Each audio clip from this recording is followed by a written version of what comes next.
Good morning. What's up, everybody? So, surprise guest in the audience. I have Andrew Peterson, legendary cybersecurity founder. Yeah, I'm just gonna let everybody down real quick. Legendary, intro. legendary old guy in cyber is really what we are now. Or just legendary old guy. Legendary old guy. Yeah, I've just realized works. chat is gonna blow your face. Whoa, excuse me, phrasing.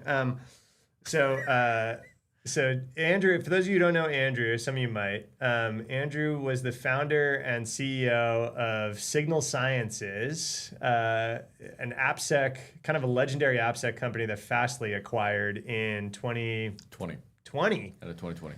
Wow. Okay. I know, right? And then Long time ago. Yeah. It's wild. We're old, man. That's how you get old. I know. So Signal Sciences was kind of one of the better AppSec companies to come out of just anything. Kind of a next-gen WAF before or after people were saying next-gen WAF, and you guys kind of said RASP for a little while. I mean, you guys were a bunch of different things, but we were whatever people needed us to be to use the technology because we believed in it. But I was an early customer. My face was on your website, and here we are 6 years later.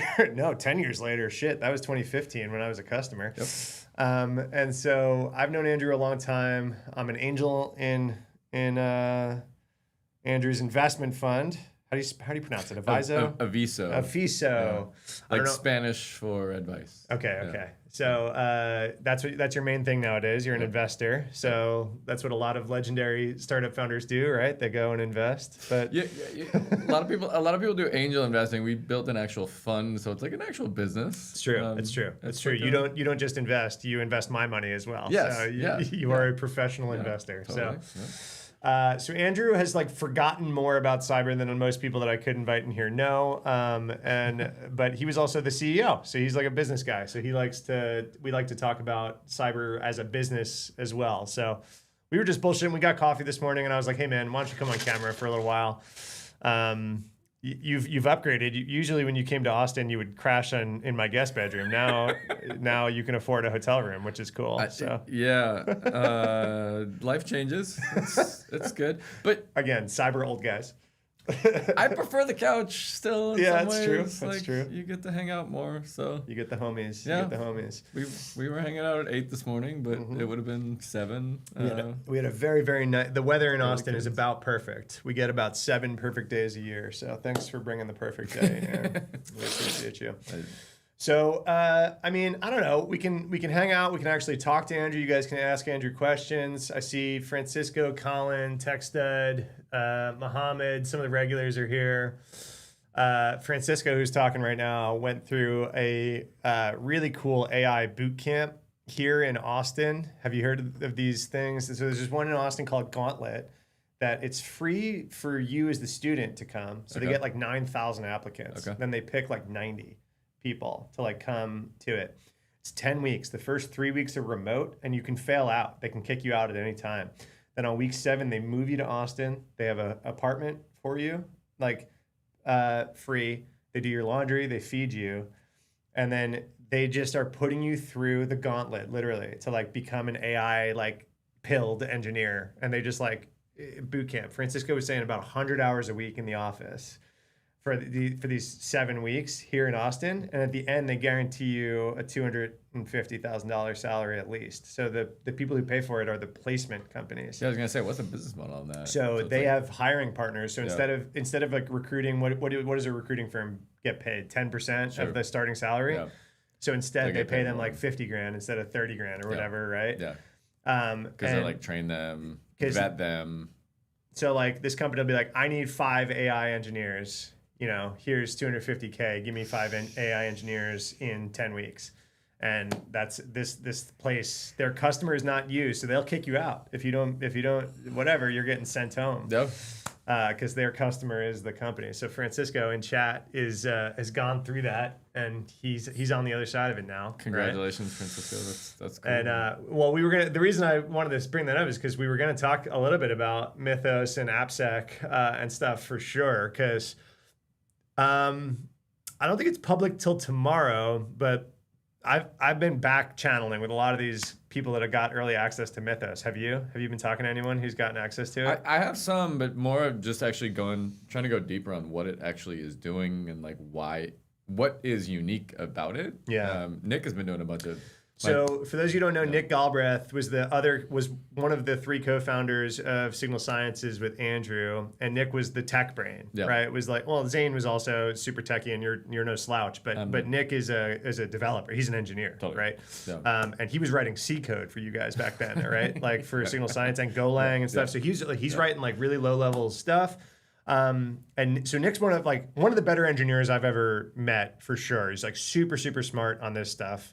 And I point to Nick a lot on his LinkedIn posts of his exploration of AI coding agents and whatever, because I'm like, I trust him more than most people's vibe on this stuff. So that's some setup of who Nick is. But what were you saying? Well, so he kind of came to a very similar conclusion to you, which is just the unique aspect of Mythos is its ability to chain exploits together, in an automated fashion that actually is pretty interesting, but it's interesting in the context of only certain types of vulns. And basically look, the sky is not falling, but there's something there. It's not like that this is full BS. It is but it's limited, is sort of how he would talk about it. Permission to post this on LinkedIn right now? Yeah. Would you want to take a better one? No, that's perfect. No, that one's perfect. How Let's it see if we can get anyone to come hang out. Why not? I'm posting a picture of us on LinkedIn right now. That's a good one. You guys can see the picture in a second. So we've talked about this just a ton on video at this point. I've read every report of that Mythos, that comes out about Mythos, and what I'm seeing is it's not the AI super hacker. It's good at what it's good at, and what it seems to be really, really, really good at is finding memory bugs in old code, which are hard to find bugs historically, right? Which is why they command millions of dollars on the black market or via bug bounties or whatever. But I don't think but I'm hearing that it's not as good at modern code, right? So it's not like the point and hack machine, right? But it turns out operating systems and browsers are written in old code filled with memory bugs. So, I think a lot of the questions for me that come out of that is who's going to fix it? Yeah. Who's going to fix this stuff? Because a lot of it's in open source stuff, right? That people have been using for a long time, and it's the upsides and the downsides of open source stuff, where it's hey, everybody is contributing to it, but nobody really owns it. And ultimately, by the way, there's a lot of people that kind of bag on it for being overblown.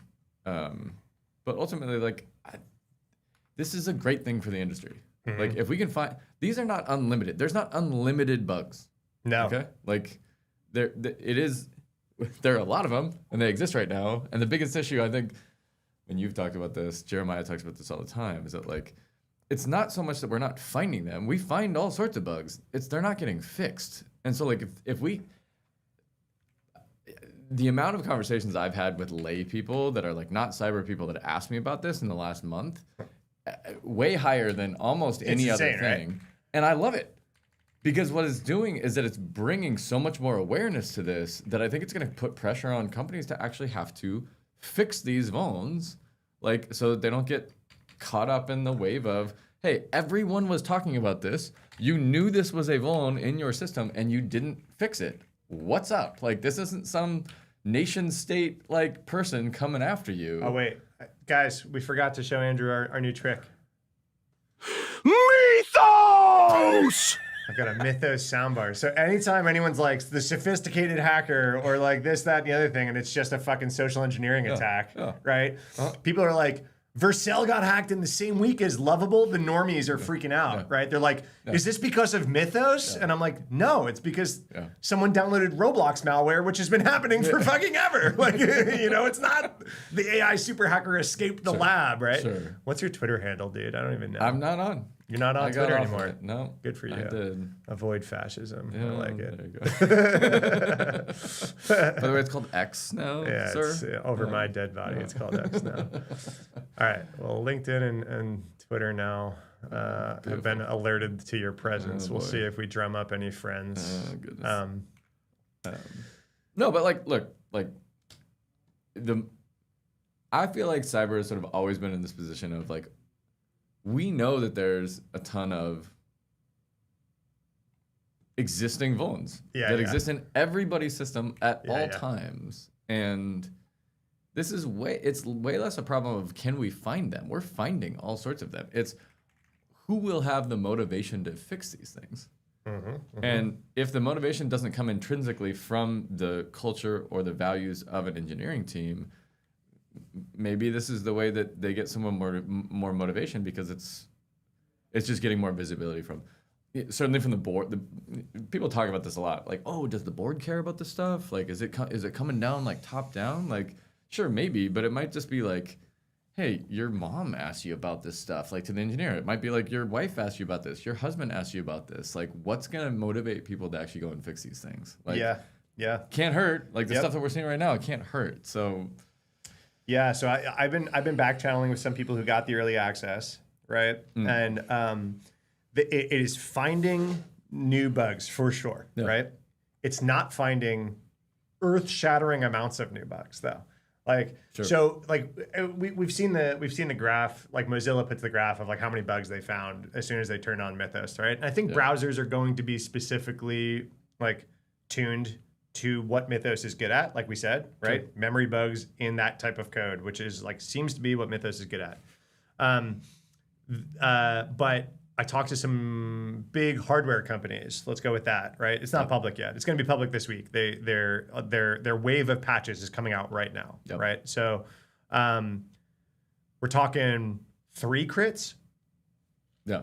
3 crits on like hardware, like on firmware that has crits throughout the year anyway. I'm like, okay, cool. We got a good new toy, right? We got a good new tool. Yep. That's it. It's like, it just seems to like I don't want to downplay it too much because it is like magic compared to where we were a year ago, right? If you talk to Dan Guido, I tell this story on stream a lot, right? At DEF CON last year, he won $3 million for some AI tool that Trail of Bits made to like find vulns in open source code and fix them. DARPA put on this challenge and like whatever. Out of the box, Claude Opus 4.6 blows it out of the water. He's said it. Yeah. He's like on the record of like, oh, that thing that the DARPA paid us $3 million for, like everyone has access to that now, right? For $20. It's kind of nuts. Someone asked about Daybreak too. So the other interesting part here is like we're in a arms race now, right? Like we now have 2 AI companies. Well, we have, 4 AI companies that are but like two kind of front runners. And OpenAI is now answering the call, right? We've launched Daybreak, our effort to accelerate cyber defense, right? It's basically their answer to Mythos.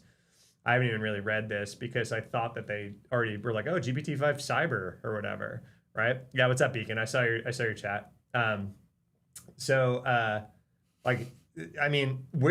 am a huge proponent of these two chasing each other because we're going to benefit right now, right? Is like they are throwing billions of dollars at trying to like fix, chase each other. And we just get better toys because of it, right? Like I'll make us smaller now, so we go. I got a question for you, Matt. Yeah. Like, because people, okay, so I do investing in like pre-seed and seed companies now, and like a lot of the questions that people will ask me is essentially like, well, aren't the frontier companies just gonna like eat this market, right? Like, how could you possibly compete with them as that? And that's like it's a real question. But I got this question, the same thing from when cloud security stuff was happening, including our own company. Like, hey, like AWS just launched a WAF. Won't you guys get completely destroyed by AWS because they have unlimited like resources? Why did this like arms race not happen with these cloud providers? And yet I really feel like there's a different vibe to me coming from the like AI. So what you're saying is, so like why weren't we the beneficiaries of AWS versus Google versus Microsoft chasing security features downstream? Because I don't think anyone picked any one of those for security reasons. I don't think that I've never heard of anyone be like, I picked Google because it's more secure or it's got this cool 100% security bell and whistle. I don't think anyone has ever done that. But holy shit, the magic code writing box can now find all the vulnerabilities in my thing. I'm gonna use that model versus the other model is definitely a thing, right? Like I use Opus 4.6 over GPT right now, right? Or Opus 4.7 over GPT right now in my day-to-day like agentic stuff, right? Because it's a better widget, right? It's writing better code. It can find vulnerabilities that GPT can't find, which is part of my workflow too, right? Yeah. Like, so like versus I've used all three major clouds in some of the largest deployments that they exist. Sure. All of them have enough of the security bells and whistles to like meet all of our needs. And we still needed to go find a bunch of other security vendors to fucking bolt on to do a bunch of shit anyway, right? Like why do I need a SIM? Why is Google not just like doing like if I want to Google Cloud, why do I need a SIM? Well, look, I think sorry, like so right? Like I mean it's a weird question. No, okay, so the way I interpreted what happened was basically like, look, I think the big cloud companies kind of approach security kind of like compliance. Like, what's the minimum stuff we can put in here to make it so that we can get enterprise customers on board and feel okay? Yeah. Like, versus really being like, we want to actually solve some of these security problems. They were trying to solve a business problem, not a security problem. Totally. The way I always used to say it, like I said, I've literally been a customer at the highest level of all three, right? Yep. In some of the biggest companies in the world. And I was the cloud security guy in all of these roles. Microsoft makes a cloud for enterprises because that's their entire business is being glued to the enterprise, right? AWS makes a cloud for engineers because it was just like how quickly can I spin up whatever resource? The platform just exploded. There's like every bell and whistle imaginable under the hood, right? Mm-hmm. Kicking and screaming into the enterprise, right? Of like the kinds of shit that you needed. Google makes shit for Google and then just like, if you like it, great. If you don't, whatever. Here, like we made this for us. Like, sure, we'll productize it now, right? Yeah. Like, and then like get on or get off, right? Is kind of how it feels. All right, we've kind of doubled in chat size since I introduced Andrew. So just a quick, for those of you my regulars, what's up, Kilobyte, Nemra, Jay, Justin. So Andrew here was a founder of a company, Signal Sciences, that I was a customer of 11 years ago. It's 11 now. Right? 2015 is when right? Mm-hmm. Jesus Christ. Mm-hmm. And so, and now Andrew's an investor. He runs a angel fund that I am a angel in, but we've just been longtime homies. And he was in Austin, and now he's here. So we're just chatting. So can we go back to? Yeah, please. Okay, so I think I'm on the same page as you for the cloud stuff and where something I think that is a little different with the cloud stuff and the AI stuff, and I want to get your thoughts on this, which is I think the big difference on the cloud side was I kept telling people if they had this argument that was like, hey, the cloud providers are going to eat these different aspects of security and like, they'll take down full, product areas, again, including, our area, which was WAF. My thing was, well, if they launch a security product that can work off of their cloud, then I believe you. Right? Because then they actually care about building a product that will solve a security problem versus one that just gets locked in on their cloud. And you get what I'm saying? Right? So if you could use AWS WAF on not AWS traffic, right? Because otherwise then they care about it. They're just building then they're showing to me that they care about security beyond that. So Google's acquisitions, by the way, of these, of Wiz and crazy. Yeah, but it's agnostic to their cloud. Yes. Right? And so to me, I think they've actually shown a very deep commitment to, and Mandy, right? Deep commitment to building a real enterprise security business unit within the organization. So I'm fascinated to see where Google actually goes with that. Like, and because it's a different strategy to me than like, hey, let's just get as many people onto our cloud as possible. Yeah. Right. Like, so that's one storyline that'll be interesting to see just what happens with them. Like, do they keep buying a bunch of other security companies and like build something? Yeah. Or does Wiz get like, if you're into whatever Wiz is pitching, do you get better, latest and greatest Wiz features as a Google customer? It's like, I'm assuming you would. Like, right? I mean, or is Wiz and it just so happens to be owned by Google and like they're in it for the data? I don't know. You know what I mean? Otherwise, like, what is it? Or maybe they're just growth like, and they're like, hey, let's put together the two big things that we have and let's figure out like a special service that we can do. It's going to be cloud focused, but we basically say, hey, bring your own cloud if you want to, and we can solve all that. Maybe they put Chronicle into that too, and they actually make a full product suite there, like. Yeah, I'm not holding my breath. They haven't historically been great at that, but they have the building blocks for being able to do something kind of unique. Did I ever tell you? So when I was a customer of Signal Sciences, I was head of security at a fintech company, and we were like early, way too early, Google Cloud Kubernetes, GKE. It was both early Google Cloud, but it was very early Kubernetes. Kubernetes hadn't even clearly won yet. Yeah. Like Docker Swarm was still around, Mesosphere was still around. And we were like prod fintech company on GKE, like hosted Kubernetes. And did I ever tell you about the talk I gave at DevOps Days Austin?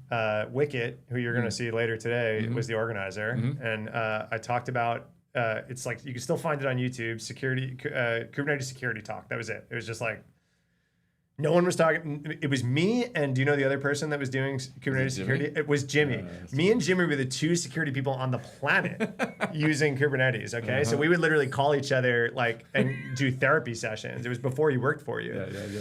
And Jimmy Mesta, if you guys know. And then we would call each other and be like, dude, how are you dealing with it? Like, whatever. And like, anyway.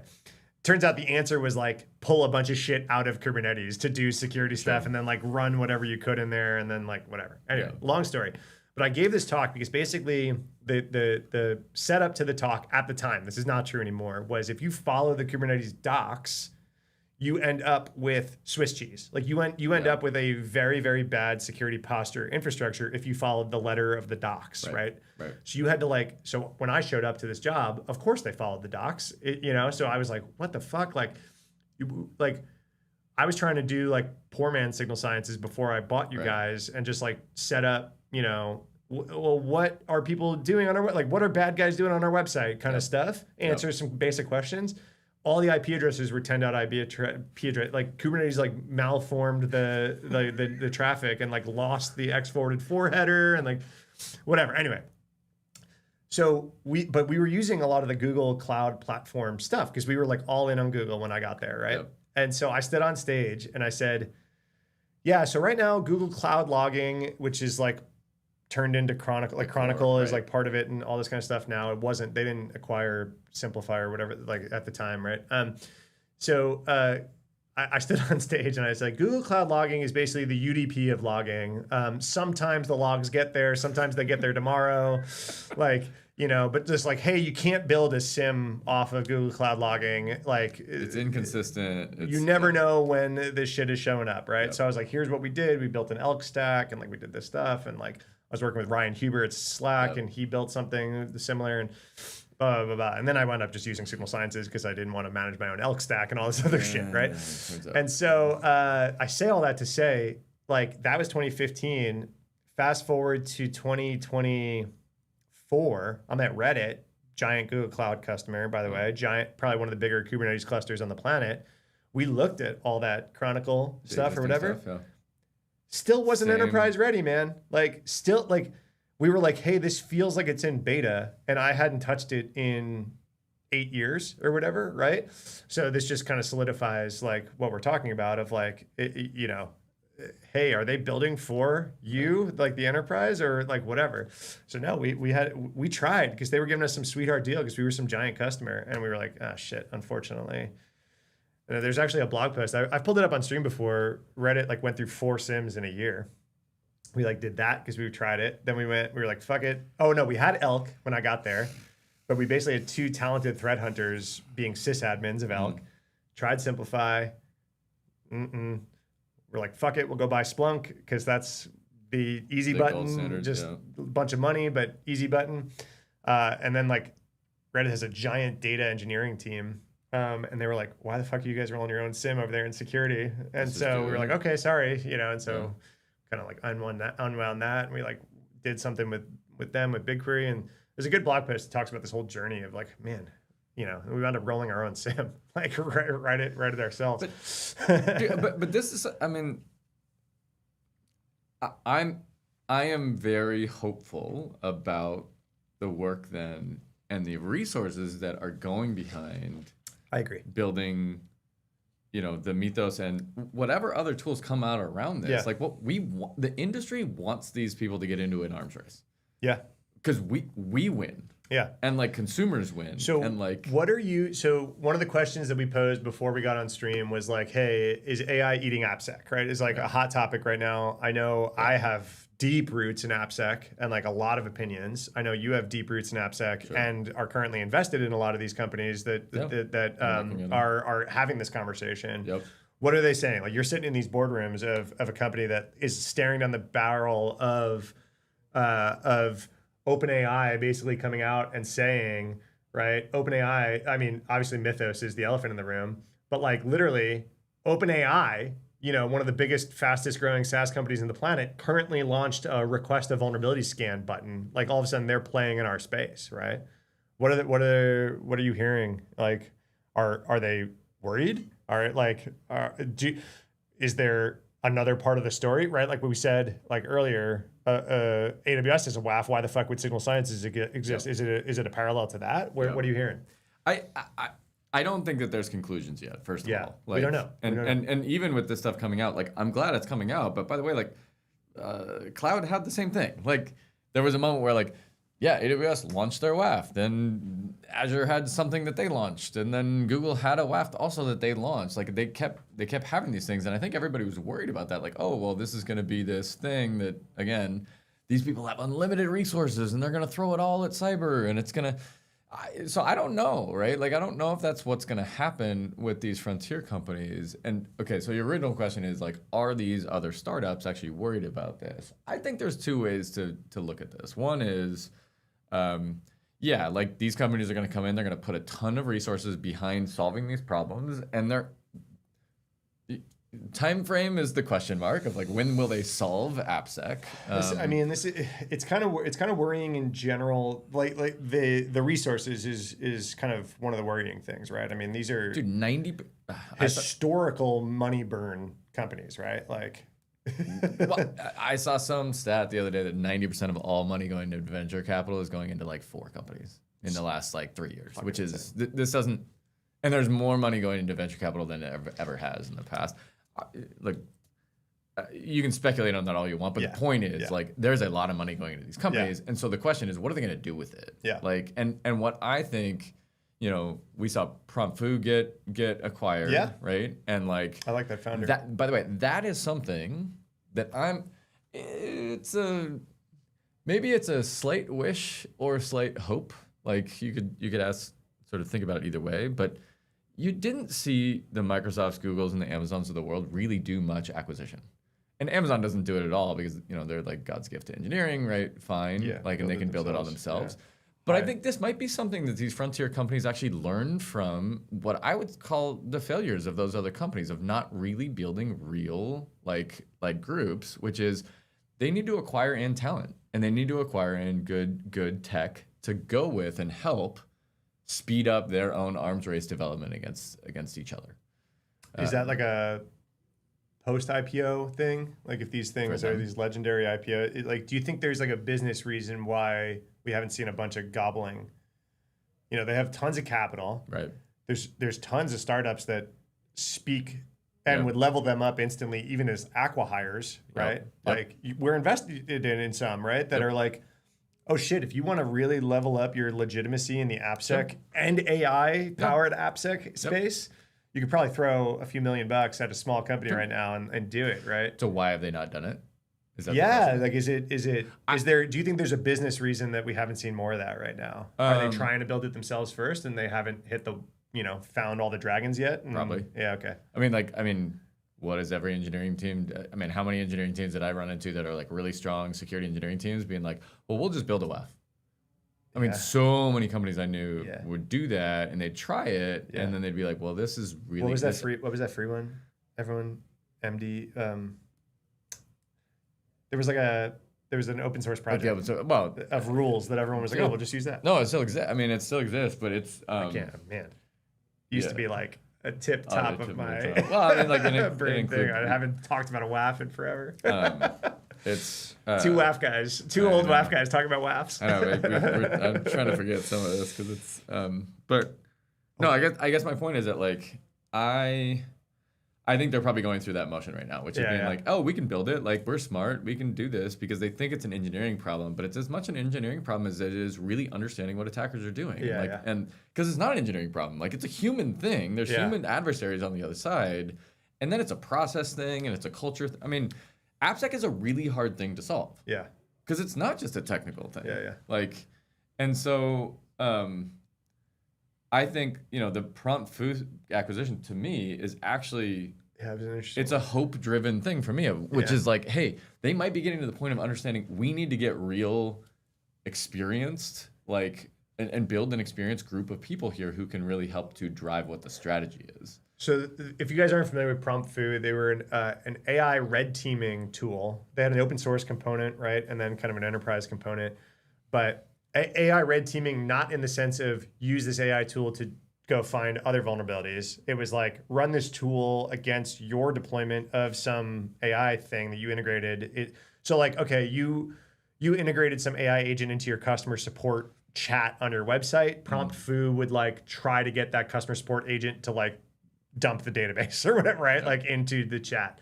So I saw that acquisition as at least they're taking, I think that they're scared about prompt injection because it's currently completely unsolved. Yep. They have guardrails, but it's like, to put it in appsec terms, it's like input validation versus they haven't figured out like an output sanitization yet, right? They're just making better input filters. Yep. But like all it takes is that creative person to bypass that input filter and it still hits the model and the model still will do shit that you don't want it to do, right? Yep. And now we're treating the entire fucking internet as input, right? Because you got AI built into the browser, you got AI use, browser use for the agents. So they're just reading every website and then they take that and run it as input. So we're seeing just all the repercussions of that. We got a question. Jay says, as an angel investor, what are the top 5 metrics you would analyze? That's a super interesting question. Yeah. I'd say it really depends on the stage of the company. Yeah. Well, let's say angel, right? So like super early. So super early. Most of what we look at when we're trying to make decisions on this stuff, because there's very few metrics that most of these they haven't folks even have, really, right? they're pre-rev usually, right? Yeah. Or pre-product. I mean, like, so we, sorry, I'm going to throw some jargon at you, but I'll, you got a jargon I'll kind of question. explain it. A lot of people talk about product market fit, like in products. I won't go into explaining exactly what that is, but it's basically like, is the technology you're building, does it have a market? Is there a good fit? Do people want this thing? It's kind of the short version of that. When we look at early stage companies, we tend to think of and look at, does this company have team market fit? And what we mean by that is, does the market that they're going after, do they have deep do these people, like the people that are working on it, have deep, unique expertise on being able to have a perspective on what the problems are in the space and potential solutions to those problems? And I know that sounds like pretty straightforward, but you'd be surprised, especially recently, about how like there's a lot of AI security groups that are coming out to solve AI security. Who haven't touched it. Well, and they don't have some unique expertise in the space. They know that it is a problem that's coming up, but they don't have a unique perspective for being able to solve that problem. Yeah. Doesn't mean that they can't find it, but it makes it harder for us to bet on that if we don't have some conviction on these people have a very, very unique perspective on how to solve that problem. I was going to say the same thing. I mean, I'm obviously in the cheap seats in terms of investing, but I do advise a lot of these startups, and you get a vibe of who's gonna do something and who's not. And generally it's why this person or why this group of people, right? Yeah. And you can just kind of tell, like, oh, they know so much about this. My favorite, this is why I like B-Sides SF the most. I've talked about this on stream before.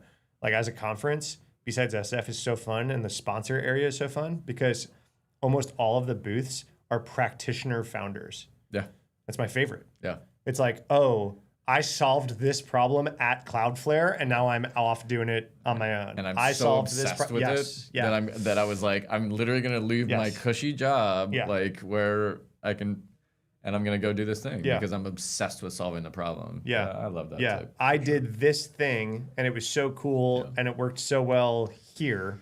I needed to bring this to the market, right? And like, I'd say that's 80% of the booths at B-Sides SF. The founder was standing at the booth. Yep. And like you go to RSA, where's the founder, right? Yep. He's up in some suite at the W taking meetings, right? Yep. And the booth is filled with booth people. Yep. Like, I love these small, like, oh man, the founder's standing right there. Let's go chat with them. Well, okay, right, but you're a unique buyer. Not even just buyer, right? Just as someone who's passionate and like interested in cybersecurity. And yes, okay, if we're talking like investment hat on, right? So that's what it's I was not like, gonna say. just invest in everything that sponsors B-Sides SF is not the correct actual thing. Even though I am like jazzed to talk to all those people. But so when he's okay, so there's five. Asking the 5 things you look for. Like, one is like that team market fit. I would tell you the other thing is founders that are obsessed with learning about how to build a sales funnel, which I know sounds so boring and so not I don't know, even like scientific, but I'll tell you, like, there are look, just like there's a stack of technology that you use to build technology websites, whatever, like lamp stacks, and there are a stack of tools that you put together to become a really, really great person building a sales funnel. And that's so true. And because a lot of times, like, it'll be a practitioner person coming in and they know the problem really well. They know the technology really well. They can't start a business to save them lives. But they don't. But they either don't know the tech stack on the how to Sales find ops customers, or they don't respect it. Mm-hmm. And they say like, oh no, if I build great technology, people. It's like, well, we're not in Field of Dreams. This is not a if you build it, they will come thing. You have to find your customers. So I know like one of the smartest cybersecurity people I know, really good engineer, kind of legend in the space, and multiple time founder at this point. And one of the things that he has I'm not going to put him on blast, but like one of the things that he has hardest time doing is hiring. It's a skill. That's a skill. Totally.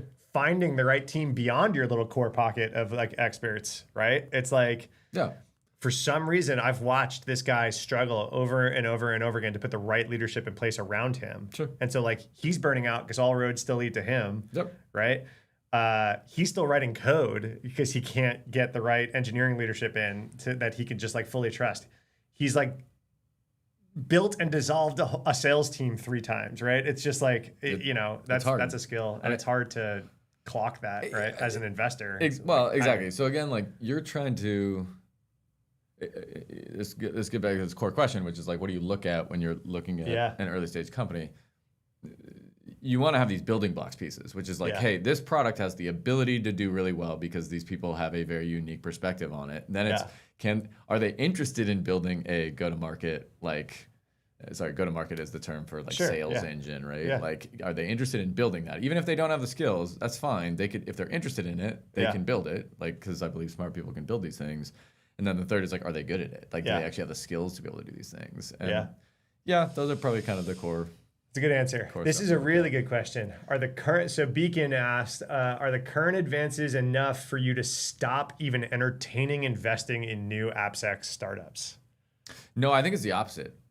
Which is, I know it's a fantastic question. It is a really good question because I think that question is on the mind of tons of investors right now. And or even founders. Should I even 100%. Fucking start? Or I've got some people that skew younger in their career, and they're like, I like appsec. Should I even fucking get into appsec? And I always tell them yes. But go ahead. Right. Well, first of all, appsec is a really, really, really hard problem. Yeah. Like, really hard. And people, and again, we can go into the nuances of why it's a hard problem, but I'll just tell you, like, the short version is, there's lots of code across lots of different types of code, and most of these problems are as much people problems as they are code problems. Yeah. And by people problems, I mean like culture of values within engineering organizations, and then the values transition down into process. And like and again, like the short way to explain it is, do they care about security or not? Like that's kind of what it comes down to. Like, do they care about prioritizing that or not? And that doesn't get solved by a tool, right? You can't build a tool to solve that piece. Yeah. So you have to be, when you're thinking about solutions to that, it's a nuanced set of solutions. This is kind of like what I was asking you earlier about the appsec companies that you are invested in. I'm curious what the boardrooms, what the investor updates are even sounding like when it comes to Anthropic and OpenAI encroaching in their space. But I think this is the answer, right? The answer isn't they were never a company because they were the best at finding bugs. Like, no appsec company is like, oh, we just find the most bugs better than anyone else. It's not like the thing that like has made a better appsec program. Right. There's false positives. There's integrations into dev workflows. There's usability. There's does the developer even need to know that this tool is there in order to derive value from it, right? And the closer that you can get to no on the answer to that question, the better, in my opinion, right? Because I've been the guy that handed the 1,000-page report from a security tool over to developers early in my career, and you see the look on their face, and you see the results that just don't happen, right? And I didn't have the skills at the time to even help them understand it because I wasn't a developer. I was just an appsec kid to start, right? And then through my career, I've written a lot of code now, and I've gotten to sit with the engineering teams and find the vulnerabilities and stuff together, right? And like, what I've kind of landed on is the real like goose that laid the golden egg is stop writing the fucking bugs to begin with, not just like a better scanner to find more of them, right? And that is, again, not a tool, right? Except kind of these AI agents are now writing better code, right? So are we going to get to a point, do you think, this is an opinion question no one knows the answer to, are we going to get to a point where these models get good enough that they stop writing vulnerabilities? I'll give you some added context. We've watched, did you see the Unprompted conference happen that Gotti threw?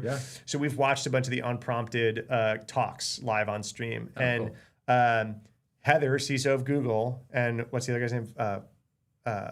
Or something. One of the other like security node brains at Google was on stage with her. I'm sorry, I'm forgetting.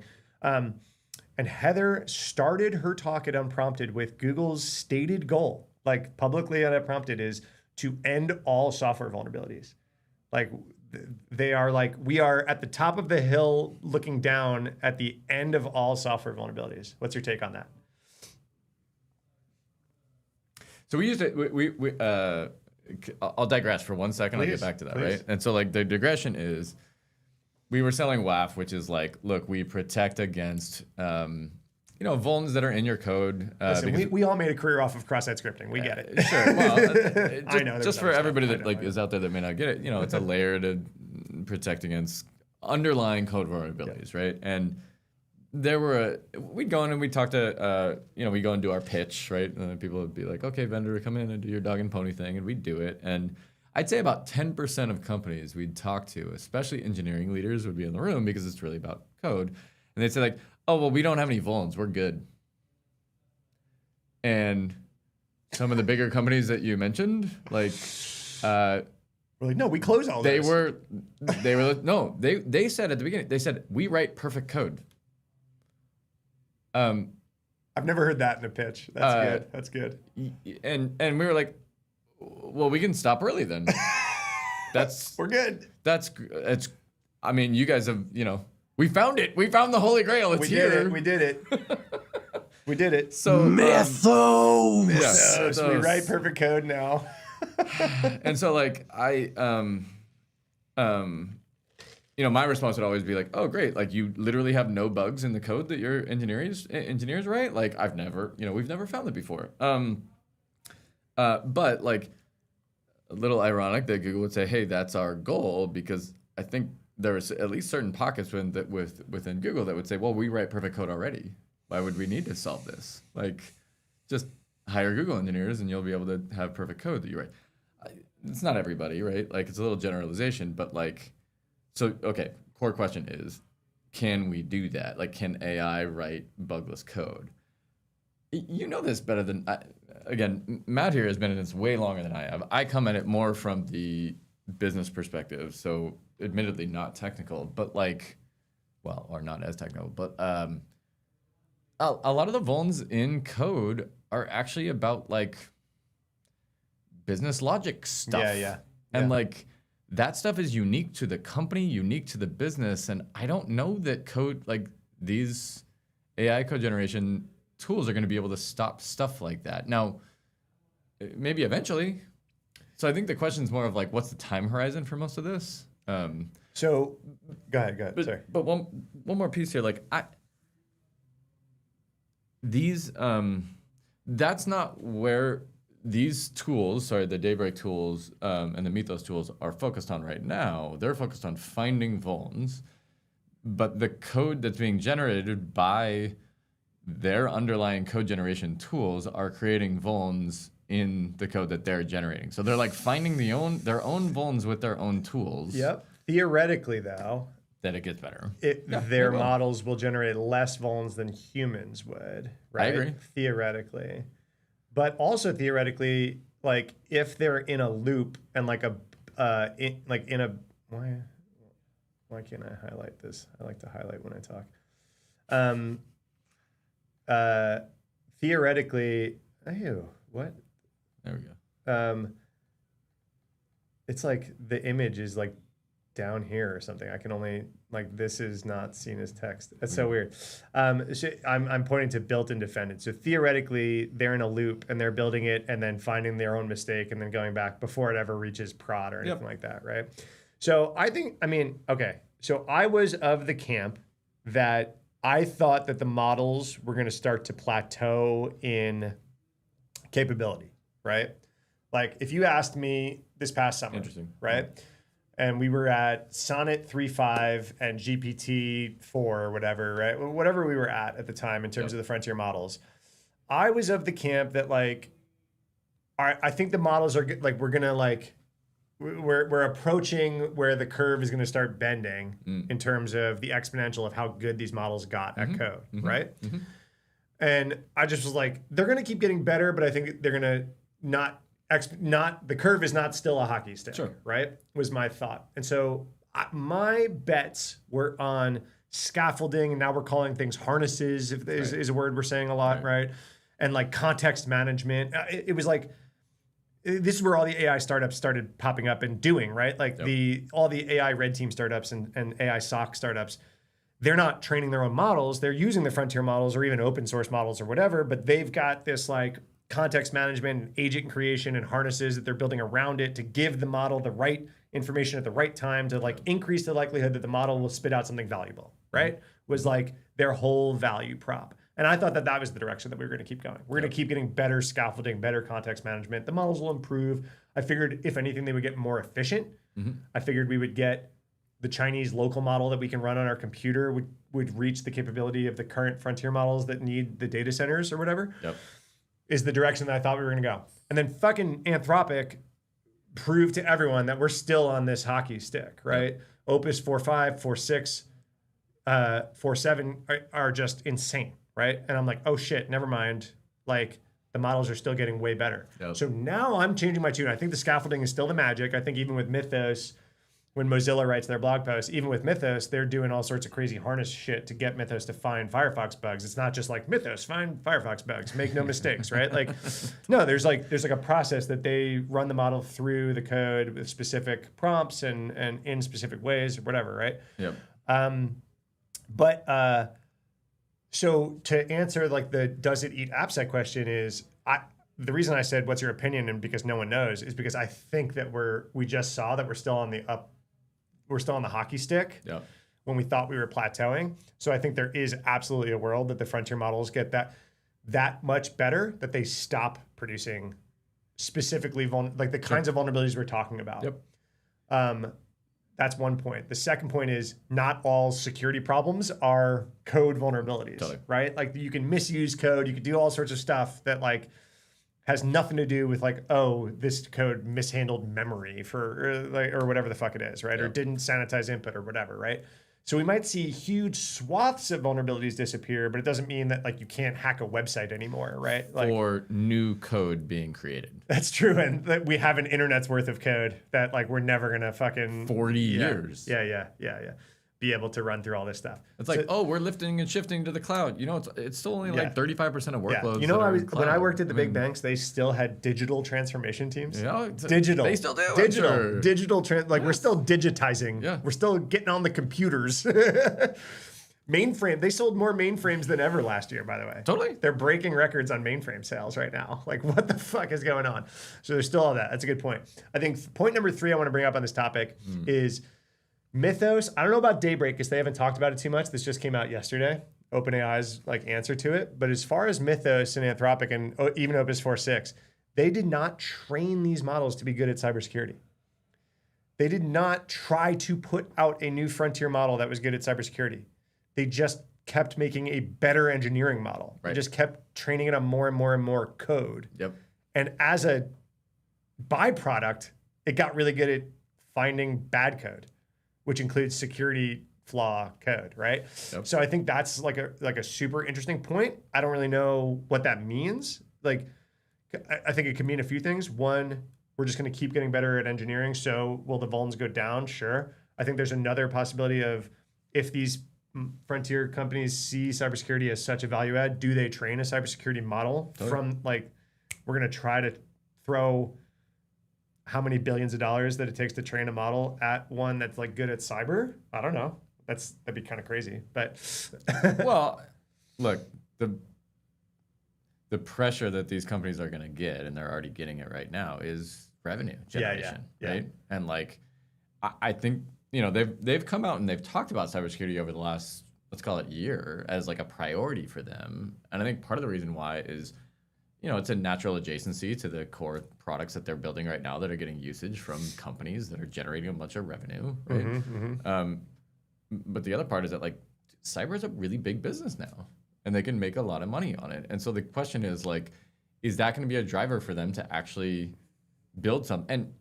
And I think this is the other component then of, hey, do these AI code or appsec companies right now, are they worried about?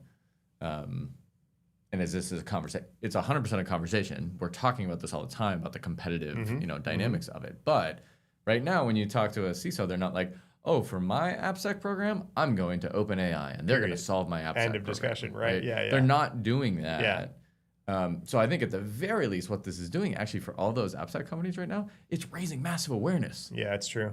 And so like I've seen their sales grow more in the last 6 months as a result of the focus that's People coming are to all appsec. of a sudden paying attention to security vulnerabilities, Dude, right? you look at DBIR, like they talk about code as like a thing, but guess what? Verizon doesn't have tools to solve code vulnerabilities. And so like I talk about this a lot, like because obviously I'm in the business of communicating a lot of this stuff on a week-to-week basis. Yep. You can go back to 2008. I was doing podcasts with the Liquid Matrix crew, and we had a whole section of the podcast every week about data breaches. So it's not like this is slowing down. It's not like it's really even speeding up, right? Like, you know, we kind of see the same amount of issues on a week-to-week basis. But I got more normies asking me about security vulnerabilities and stuff like this than ever in my career, right? So like you said, raising awareness. I got people think that Mythos is escaping the lab is the reason why we had a bunch of breaches in the last few weeks. And we're like, no, you guys are just paying attention now. Totally. Like literally, I made a career out of talking about this stuff every week. Yep. And you guys are just paying attention. All right, we got a few other questions. So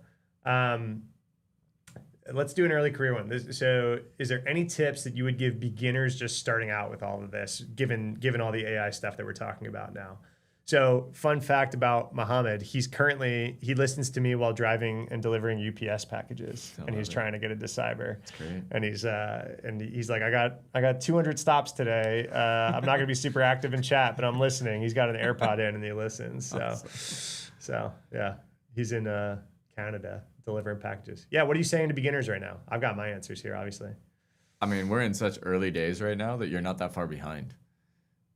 Like this is and side note, like this is related to all the stuff that we're talking about right now, but like I think what's interesting is like, are we actually going to care about the code in the future? Like meaning like, are we gonna do code reviews and be like, oh, is this like better? Or is code just gonna happen?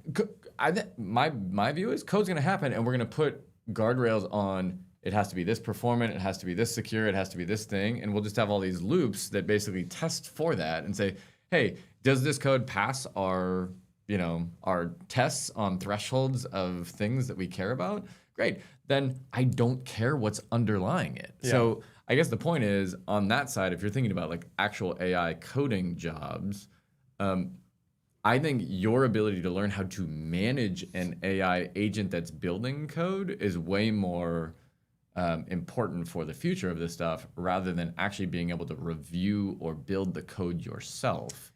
And like basically learning prompts as a language is going to be way more important. Yeah. And I think you could do that starting now. Now the question of how do you start learning that, I'm not the best person to ask. Yeah, I basically tell people, just don't stick your head in the sand. Just don't ignore this, right? A lot of people are super anti-AI and they like revolt against it. And I'm like, that's cool. Like you can take an ethical stance, but like if you take like economic security like seriously, like I'm not saying this is the only path to make money in the future, but I'm just saying like this is the direction of everything. So like, don't ignore it, right? Like I'm also, this is like the internet of our childhood. Literally, it's literally like we're and we might see a .com bubble like situation thing happen as well because of the amount of money that's flowing around. But the .com bubble popped. We still go to .coms every fucking day, right? Like every company still has started a .com. So like when people talk about the AI bubble popping, it ain't going away if the bubble bursts. There's a bunch of financial ramifications if the bubble bursts, but it has nothing to do with usage. Yeah, just because pets.com exploded and a bunch of people lost, and Intel is just now back to their 2000 highs, doesn't mean that we don't fucking use .coms. So I tell people don't ignore it. And then I also say, if you're looking to get into security, if vulnerabilities get cheap, detections get more important. So I say focus on how are we detecting misuse, detecting hackers, detecting threats, right? Because that's not a solved problem yet, and it won't be for a number of years. We have a longer runway on that. What up, Nord? Everyone, Nord is the editor of this YouTube channel, so he's here. What's up, Nord? He's the one who makes me. You got to watch my most recent video I did with I did on the iOS exploits. If you guys haven't checked it out, we put out a video yesterday with the team at iVerified. You know those guys? Mm-hmm. I interviewed them because they found these 2 iOS 0 days in the wild on this Russian server that were like leaks from the NSA. Like so this guy went to jail because he sold this exploit kit to the Russians, and then we found a second exploit kit on that same server that wasn't leaked and is like had 23 iOS 0 days in it. And so now, the question I pose, and I'm actually giving the Scuba keynote I'm giving, is the commoditization of the nation state attacker. Yeah. And like, these are $40 million nation state exploits just sitting on a fucking server. And then they found that same exploit kit on a Chinese crypto scam website. This used to be stuff that to just hack dissidents, journalists, politicians, like whatever. And now all of a sudden we're just finding them on crypto scam sites. iOS 0 days, right? Well, it was funny. My initial reaction to Mythos coming out is I was like, man, the O-Day economy just took a fucking huge hit. So I posed the question to the iVerify guys. I was like, did they not know what they had, or did they not care? If it's a $40 million exploit kit is what he said, right? Did they not know that they were sitting on a $40 million exploit kit and just throwing it on this random fucking scam website, hacking whoever came by on an iPhone? Or did they not care because it's so cheap now? What was the answer? He thinks that it's the latter. They didn't care. He thinks that they don't care. Jeez. Like there's not a market for it, essentially, is what he's saying. Yeah, that's right. Oh, Roman, I'm so sorry I forgot your YouTube name is Beacon. That's right. I called you Beacon all day. Roman's one of my OG. Nice. What's up, Roman? Does he have any takes on cloud security for young cats? So Roman, how'd your last round go, Roman? Roman's interviewing. He's like in the space. He's been like taking my advice. I take no credit for Roman, but he was like hanging out in my TikTok lives last year. And he's like, he went to his first security conference in Omaha a few weeks ago. He met Casey Ellis. He's like doing the whole like networking thing. Yeah, Andrew knows Casey super well too. And he's been interviewing for a cloud security role, and he said it's going well. So any takes on cloud security for young cats getting into that space, an attribute or skill set that you see coming in cloud security as you are in investing around. I think there's still I think there's a pretty big market still that's unfulfilled for people who are wanting to do cloud security like jobs. There's a bunch of jobs that are getting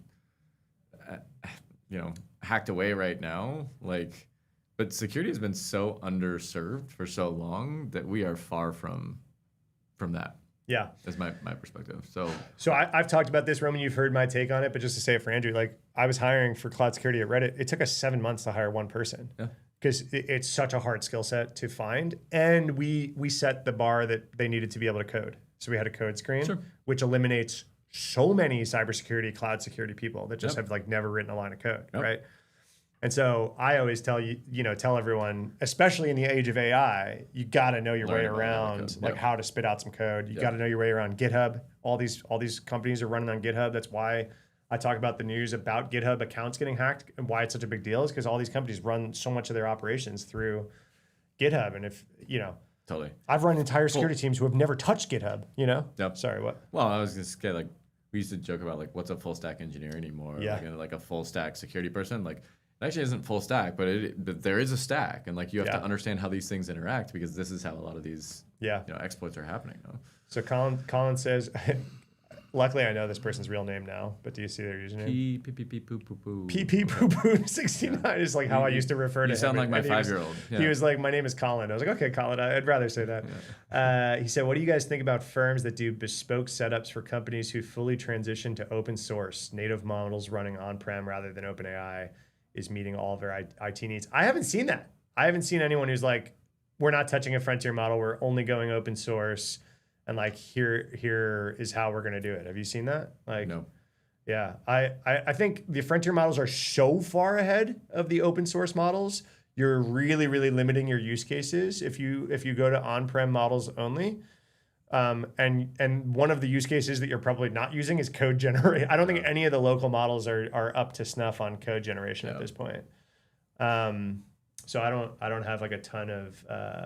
I'm sure there's people that are doing it because of like just their specific business and the model of what they're doing, where they have to keep like for sure. costs low. But like most of the businesses that I know, if you're doing something,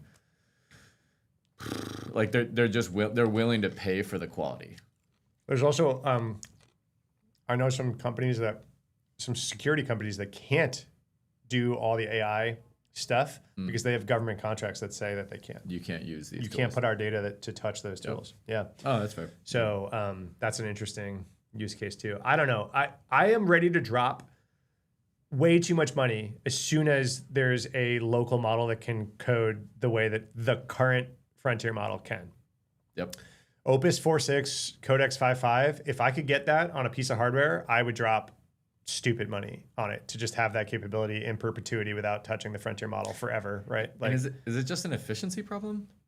Like, no, the models are just that much better. I mean, like no. I mean, like being able to get a model onto a box, like. At that point, you're not hitting limits. You're not paying for API usage.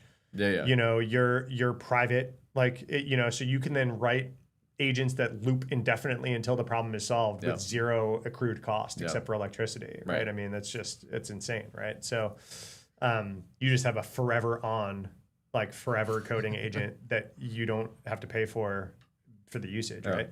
Like I have a $200 a month plan on Anthropic. I hit the limit most weeks, and that's the best that they'll give me, right? Until I switch over to an enterprise account and APIs, and then you're paying $5-10 grand a month in API usage, right? So. How do you stay sane? How do you have all this responsibility and stay sane? We talk about this a fair bit. And Andrew and I are men of a certain age, and every time we hang out, we wind up talking about our mental and physical health too much.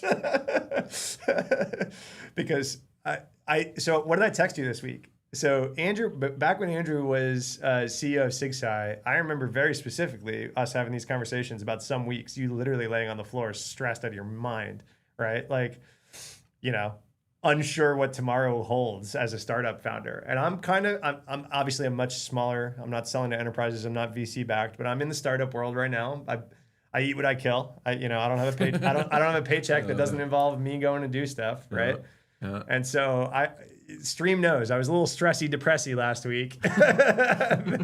They could tell. They were like, "What's going on?" Right? So I texted Andrew because literally we've had this connection, right? Of like, how the fuck do you stay sane? How do you stay sane? What's your answer to that? Time for peptides, boys. I think you gotta find your thing. I mean, it's like I don't think there's like obviously a catch-all answer, but like even talking about it, Matt, like the fact that you would text me, because like I think the stuff that gets overwhelming is when you don't let it out and you have nobody to talk to about it, and then it just eats at you inside. So like this is where, look, if you found a company or you're trying to do something on your own and it's only you, like this is something that I think is particularly goes to your hard investment. for you, right? Oh yeah, it's just me. No co-founders. No, but like, and look, you have your wife, but like your wife doesn't want to hear about all your shit. Like, and you guys have partners out there. Like sometimes they want to hear that stuff and they can take it on. But like, by the way, if they're taking it on, they're taking stress on themselves by taking it away from you, right? And so like, I don't always want to put it on that.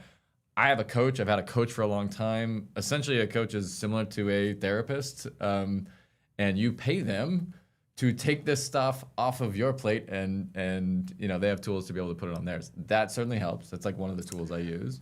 Exercise helps, like for me. Me too. Like, but it's really hard to get into an exercise groove when you're doing a bunch of entrepreneurial stuff because like I don't have a schedule. Like your schedule is like, hey, something came up today. Andrew's in town. He's gonna come in. So you know, maybe this morning you were supposed to do a workout, and you're like, I'm gonna skip the workout because I'm gonna go and do this thing because it's opportunistic. Like. It's hard. Is the short super version, hard. There's right? there's no easy pill. I'd say exercise for sure too, but the routine is fucking impossible. And then I'm old, so I hurt myself, and that threw me off for a few weeks. So trying to like diet so that if I can't exercise, I might as well eat less, like because I can't be doing both. But I love food, so fuck that. So for me, I have a hard time. like I know, like sobriety has helped me personally because that was like a too much of a coping mechanism for me, and I saw the writing on the wall, so I stopped, and it's helped a lot because I sleep way better, and like you know I'm not drinking as much. You literally said whiskey helps, like you keep sane, but because you can wrangle it, right? Like you're not fucking coping with it. I think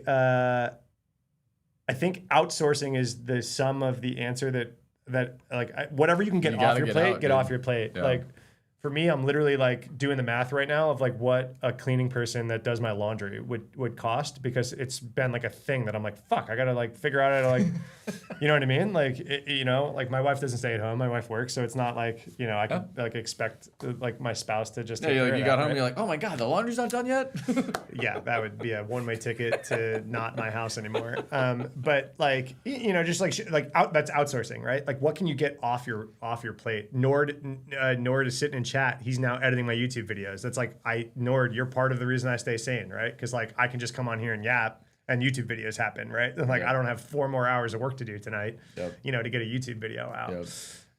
It's I think like really prioritizing. It really comes down to that. And then social for me. This is so important. Yeah. Like, oh my God, just not being alone in whatever you're doing. Just like I point across the hall a lot on stream. You guys have never seen it, but like I've got a really good community of cybersecurity founders here in Austin who know what it's like to be in cybersecurity, be a founder, be a dad, be a husband, right? And like try to do all those things well at the same time and like not be 300 pounds like or whatever, right? It's, you know, it's a unique challenge. So like, for example, Pedram, well, I'll be like, yo, you want to get lunch? And he's like, no, you want to go for a walk? I'm like, yeah, good call, right? Like just little, like we still meet, we still hang out, we still jam. Maybe we'll grab a protein shake or a coffee or something like that. But like let's just walk. It helps, man. It's like, let's stay sane. Let's bullshit about stuff. Yeah. Well, anyway, there's a lot of answers to this, but I think it's like finding what works for you. But I think the biggest thing is like, don't bury it. Like if you're struggling with stuff and you're having problems, like you gotta go and try stuff to find solutions that work for you. And like you'll find some stuff and like might be for this 3-week period of time it worked, and for this 6-week period of time it worked. And like that was my hardest thing, is like I could just never get into a real schedule. Oh yeah. And most people are creatures of habit, right? And like most people are creatures of habit, but like what's the saying? It's like it takes 6 weeks to establish a routine and 1 week to break it. Oh, yeah. Like, and so it takes me 1 day. If I miss a workout, it's like, oh, I didn't go in 6 months now. What the fuck happened? But I used to like kill myself over that because I'm like, I just like got off my routine. Yeah. And like I started just embracing it, being like, no, that's my life. My life can't have a routine right now. And so I just got to like have grace for myself and just try hard to get back onto something. 1 is better than 0 Yep. on whatever it is. Yep. Yeah. Cool. Because like, how do you get onto a routine? 1 day at a time. Yeah. Habit stacking is like a thing. And what did I say? Like I was like, just take it right now. Like if you're going through a really hard time. I literally said, you just got to go 1 day at a time. So I texted him stressed last week, and he was like, just, basically get till tomorrow, bro. Yeah.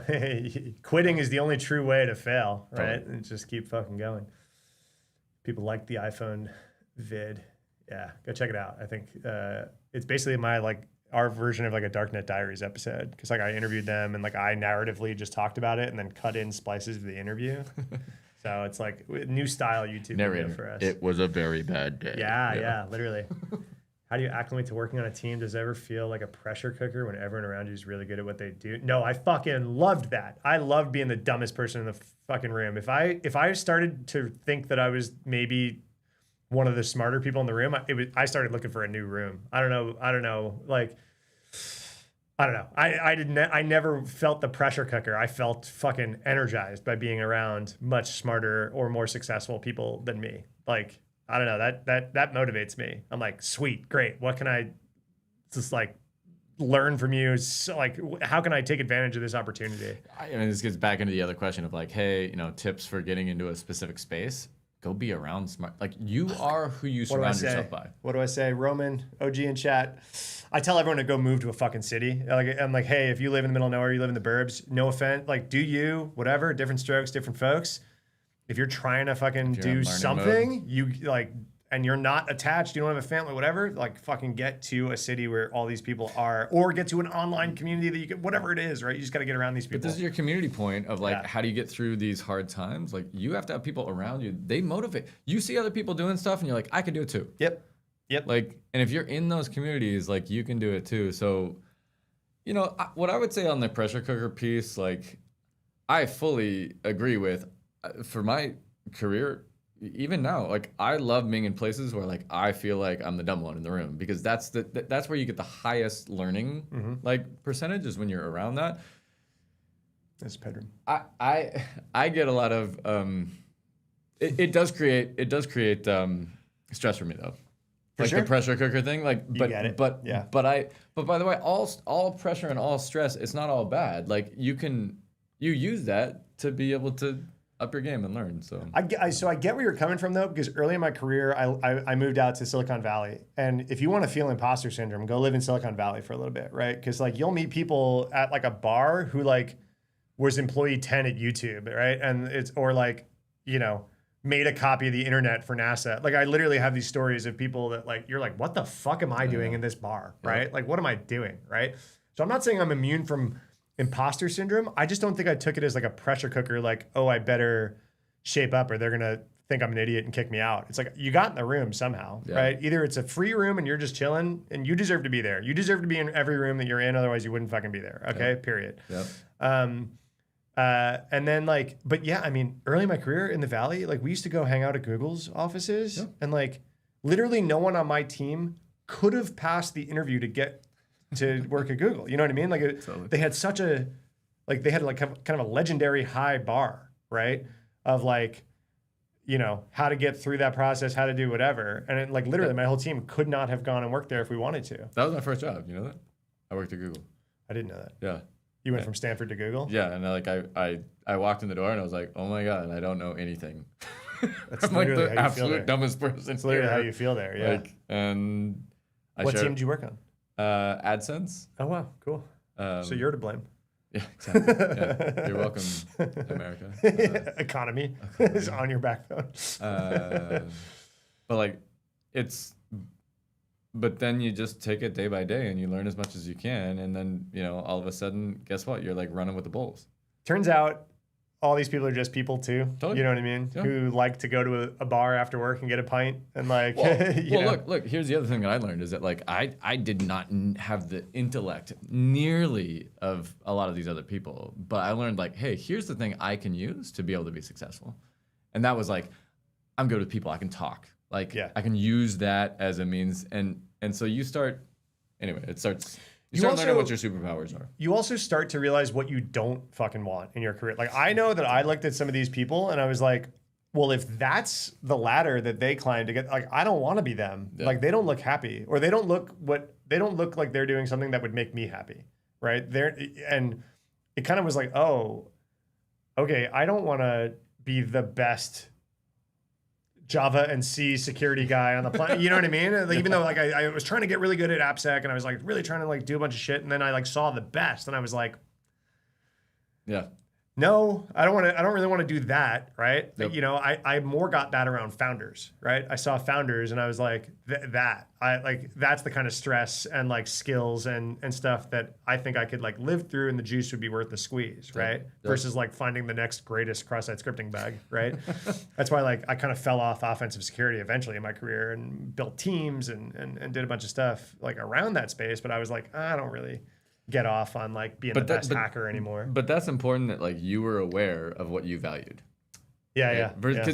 Because it's the flip side of being in these communities is that you might take on the values of the people that you're around. Yeah. And by the way, you work for big companies. What are the values they're going to say? Is like, you should get promoted. You should work hard to get to the next level. Like, let's get you on this track and this ladder. And I had multiple times in my career where I was like, actually, I'm going to take a step back because what I want is actually over here. Yeah. It's not up this direction that you want me to go. I got dangled so much more fast money early in my career to go to a sales path because I am good at talking to people and I'm technical. So I'm like a superpower to the sales team. And I avoided it at every step of the way because I knew the top of that ladder was just more sales. Yep.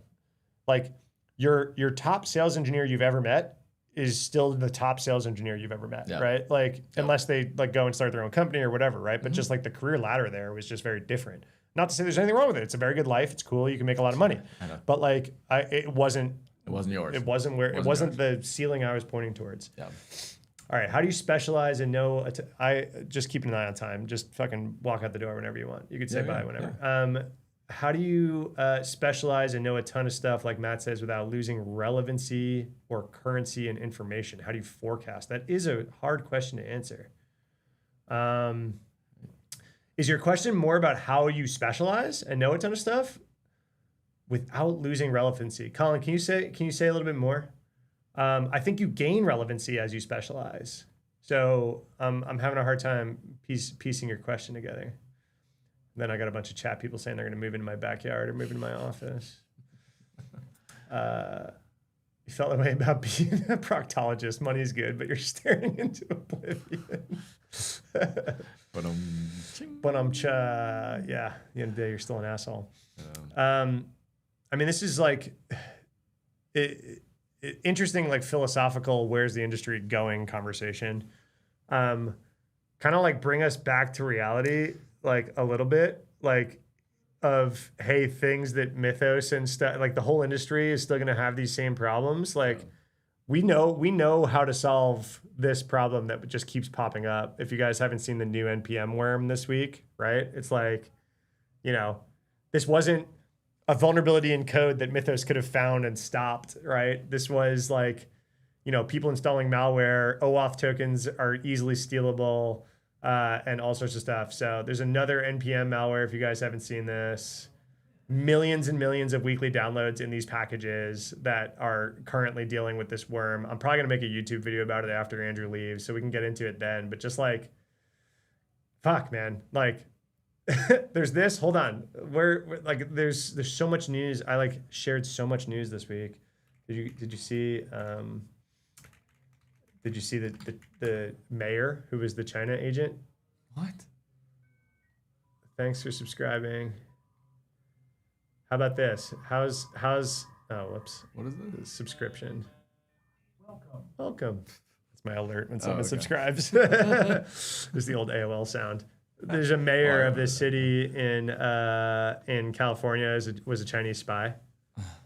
Like Literally, like, I mean, this is the kind of stuff that cyber is gonna, like, people are like, should I get into cybersecurity? It's like, I think we're gonna be just fine, right? Yeah, that's called job security, right? Yeah, we can get into some of this. NPM's out of the again. It's been a day. Related, do you guys think using LLMs and not having to worry about the specifics of code, is that going to introduce a new level of abstraction that's too far removed, causing dissonance?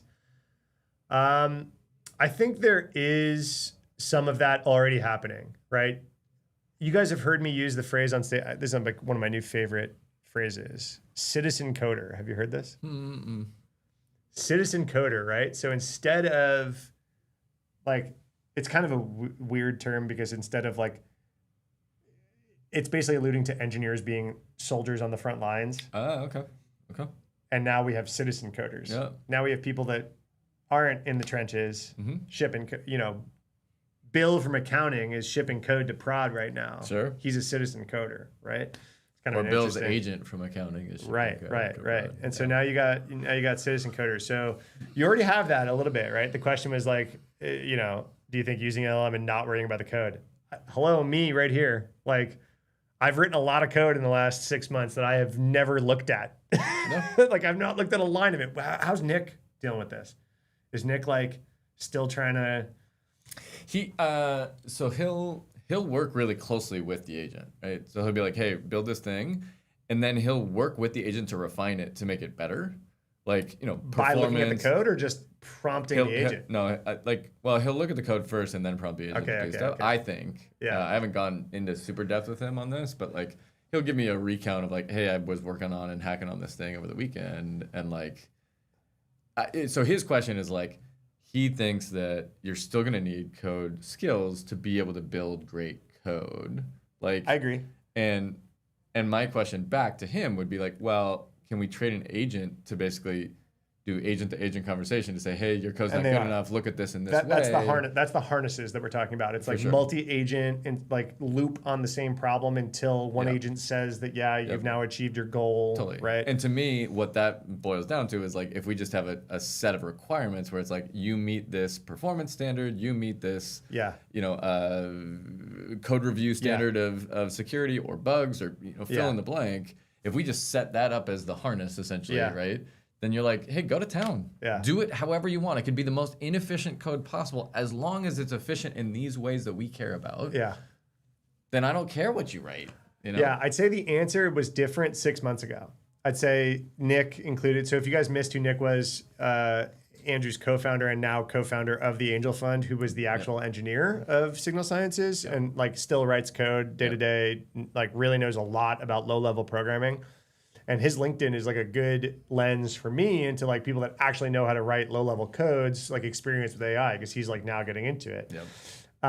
I'd say 6 months ago, the best engineers you knew were going function by function in like Cursor or GitHub Copilot and having the agent just write a few lines of code for them. They were seeing it as a speed enhancement. Yeah. They were still looking at a blank text file or a code file and doing their job as normal, but instead they had like much better tab complete. They had much better like, I can hit a button and this shit that I know how to do because I've done 1,000 times will just fall out onto the screen, right? And that's where we were 6 months ago. Now, I think even the best engineers that I know aren't even fucking looking at the code that's coming out. I don't think. I think even the best engineers are just letting their agents do it because they're not fucking up anymore. They're not like writing themselves into bug holes, which was the case last summer, right? And it took a talented engineer to pull the agent out of the bug hole and like get the bug hole and get to like a good spot. I'd still agree with Nick. The best AI generated code coming out right now is coming out from talented engineers still. And why would that be? It's like, they still know what's going on. They still know the problems it's going to run into. They still know how to make that harness. Like, because they know there be dragons down this way and it's going to fuck up this because I fucked this up. So like, I better have like some success criteria here or whatever. Right.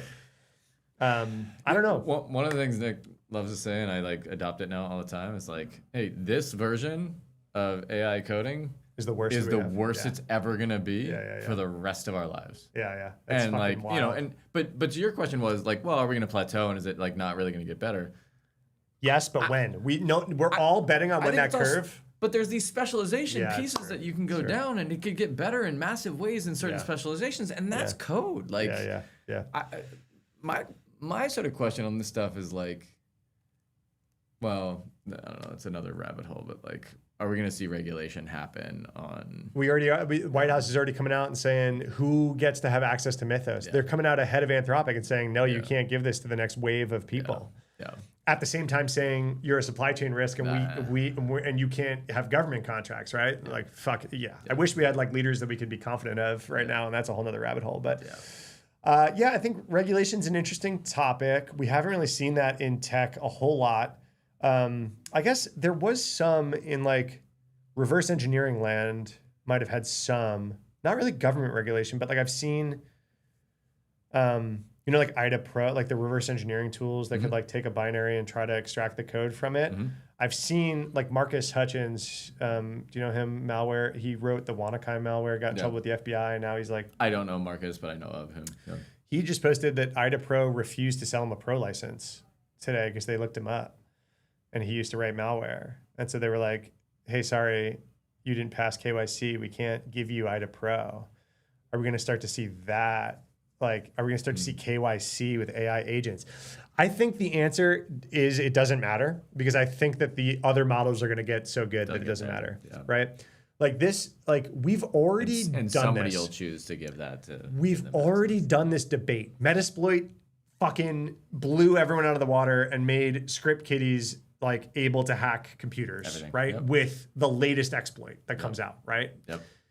Nmap, like burp. Like all of a sudden, someone who could not write a buffer overflow could exploit a buffer overflow. And they just have better tools and better. So the answer that we came to as an industry was, you better not fucking put that behind a glass, like a wall in a walled garden, and only give it to certain people.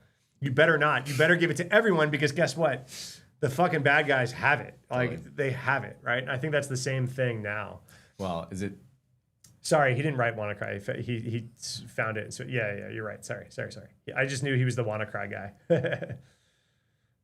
But like, this is like, I mean, people are coming out being like, hey, we've already done this. Like, stop with the gated bullshit. I know. Like under the guise of national security. I do kind of understand the Glasswing thing because like the wave of vulns that we're about to see over the next few weeks is going to be fucking intense, right? Because the level up was so instantaneous. So I do understand a little bit of like, all right, let's try to get through some of the browsers and operating systems, but like we're weeks out from like a lot more people having those capabilities, right? Like I just kind of keep coming back to like, these have been known problems for a long time. We might have a different ability to scale those things, or more people can get access to tools that can do this. But we've known these vulns have existed. Even if we don't know the exact vulns, we know that they exist in theory, right? Like, and so the real question is the industry going to get enough kick in the ass to go and solve these things? Because they're not. Again, the solution is not like rocket science. It's like go fucking patch your shit, right? Like, so which we've been historically great at. I'm picking up your sarcasm, sir. So I'm hopeful. Like, and by the way, like, if you had asked me about this a year ago, specifically about the like appsec problems of a year ago, I would have told you that the real core problem is that engineers don't trust AI to write good code. Meaning, if you're asking someone to write you a fix to your security bug, you're still at the bottleneck of the engineer being like, well, I don't trust your AI tool that's writing, code for me to actually fix this thing. I need to review it, and I'm not letting that go to prod. And I think if you ask me that today, I think that's changing dramatically. Like, I think the trust of AI-generated fixes or bug fixes is way higher than it was a year ago. Yeah, from the engineers. So from just a pure culture perspective. So I think we're actually we're trending on this position of not only will the AIs build better code from the ground up, right? Like, and that code quality is going to improve over time. Is it ever going to be perfect? Probably not. Like, I think there's always going to be there's gold on the back end of these things, and so if there's a motivated hacker on the front end, like they'll find their way to it, even if it's just social engineering and calling people. Fine, like they'll do it. But that's why I tell everyone's priority number one. Yeah, right? But help desk. It will get better at the code is incrementally going to get more and more safe as we build it. And then number two, I think like the ability to fix old code, if we can use these same automated tools to do that, and engineers actually trust those fixes to go in, I think we have an ability to be able to, I wouldn't say wipe out these things, but like we have a real ability to automate fixing a lot of vulns that most engineers don't want to fix. Either they were not going to ship, but we're in a world of hurt for the next 2 to 3 years, in my opinion. It's going to be rough. It's going to be really get painful. Worse before it gets better. So much worse before it gets better, right? Yeah. Even the NPM worm shit is just like we're built on a house of cards, right? This is why, like, I know you're an investor in Socket. Yeah. Yeah, and like Socket is like tackling this problem specifically, and they are literally like the Dutch boy with their finger in the dam, right? Of the amount of just open source code that our entire internet is like built on top of, that's filling with malware, and it's all just one OAuth token stolen away from like fucking all these problems that we have all week, right? It's insane. And that's how we're gonna fix the problems, though, right? Yeah. It's gonna be plugging the holes. Yeah. And we got to be able to now if we can plug them faster and we can use tools to be able to do that could help us. But we're still there's no like. Yeah, no. I'm in this AI group chat, and Dan Miesler. Yeah, he's like a big AI guy, right? Yeah, and awesome. he goes, he had a quote yesterday. He said, "So fucking tired of hearing." Basically, he hates the AI haters, right? Him and Marcus like going to they debate each other at brunch. They like each other. They just debate about this. But so Dan goes, so fucking tired of hearing basically it's quote, "It's not that AI made it easier to find vulnerabilities. It's just that it does tons of the work for you and makes it a lot easier to find vulnerabilities," right?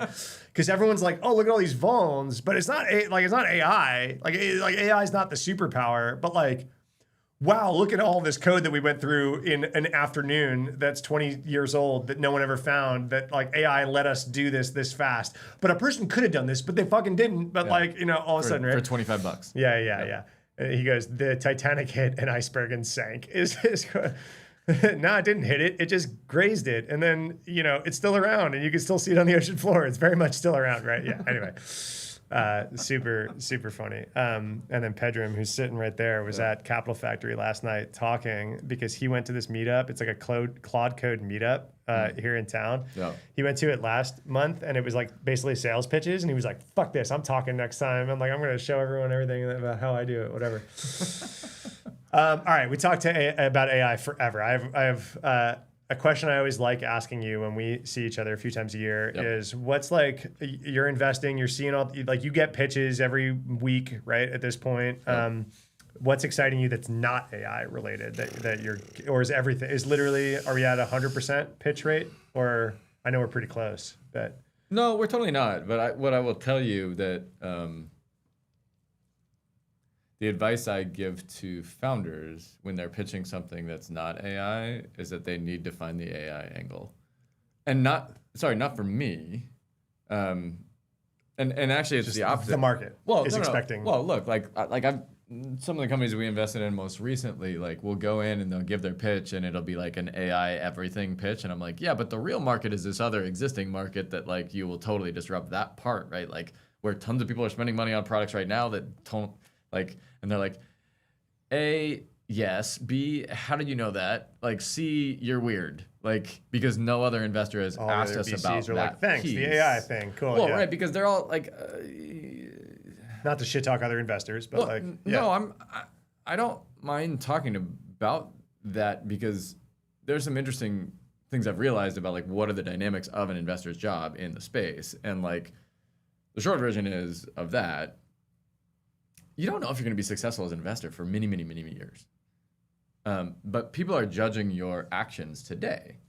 And if you are saying, hey, I'm going to be a contrarian and invest in a non-AI startup, you're sticking your neck out to the rest of your partnership that odds are that company's not going to, it's not going to go well because odds are most startups fail. Right, but if you fail for being contrarian against your entire other colleagues, then you get fired basically, right? Because they're like, we told you this is so the incentives are all aligned about don't be contrarian, go along with what everyone else is doing. And if you fail, it's just because 70% because everybody else was wrong. Yeah. Everybody was wrong. Not me. Like I wasn't wrong. Like everybody was wrong, right? Mm-hmm. But if you stick your neck out for something, so I think, and the advice that I'll give to founders is like, hey, you really need to lean into the AI story around this because that's what's going to get you funded, despite the fact that your actual business plan and strategy might have nothing to do with that.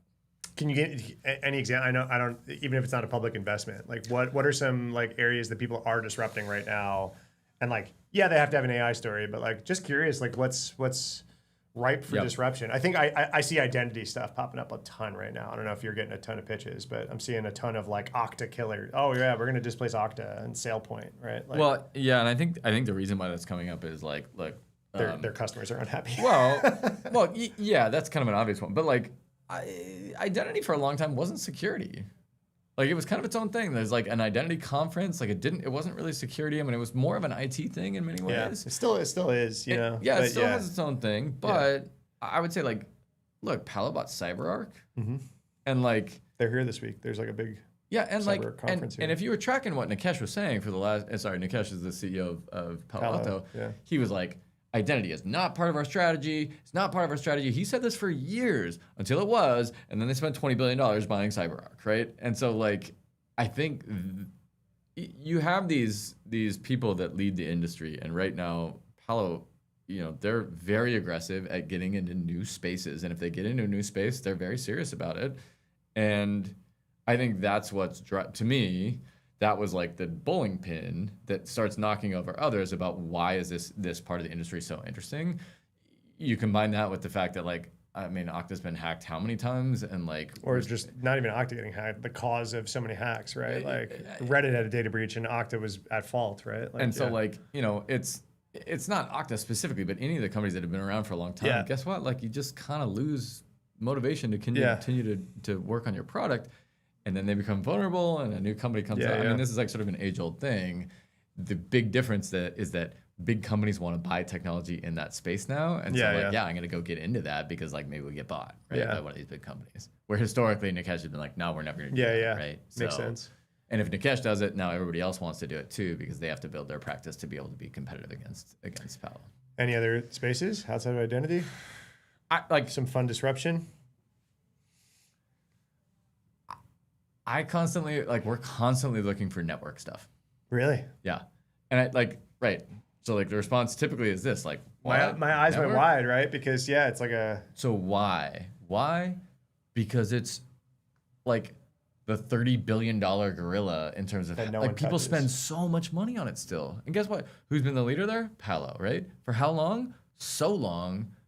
And there's not much. I mean, there's just not much development there. That's what Inquest did. That's what Pedram did. But there's so much money being spent on it that there's a huge market. Even if you come in and you're like, oh, we're just going to take this small part of the market. Well, the small part of a massive market is still something that's really big. Why do you think people aren't?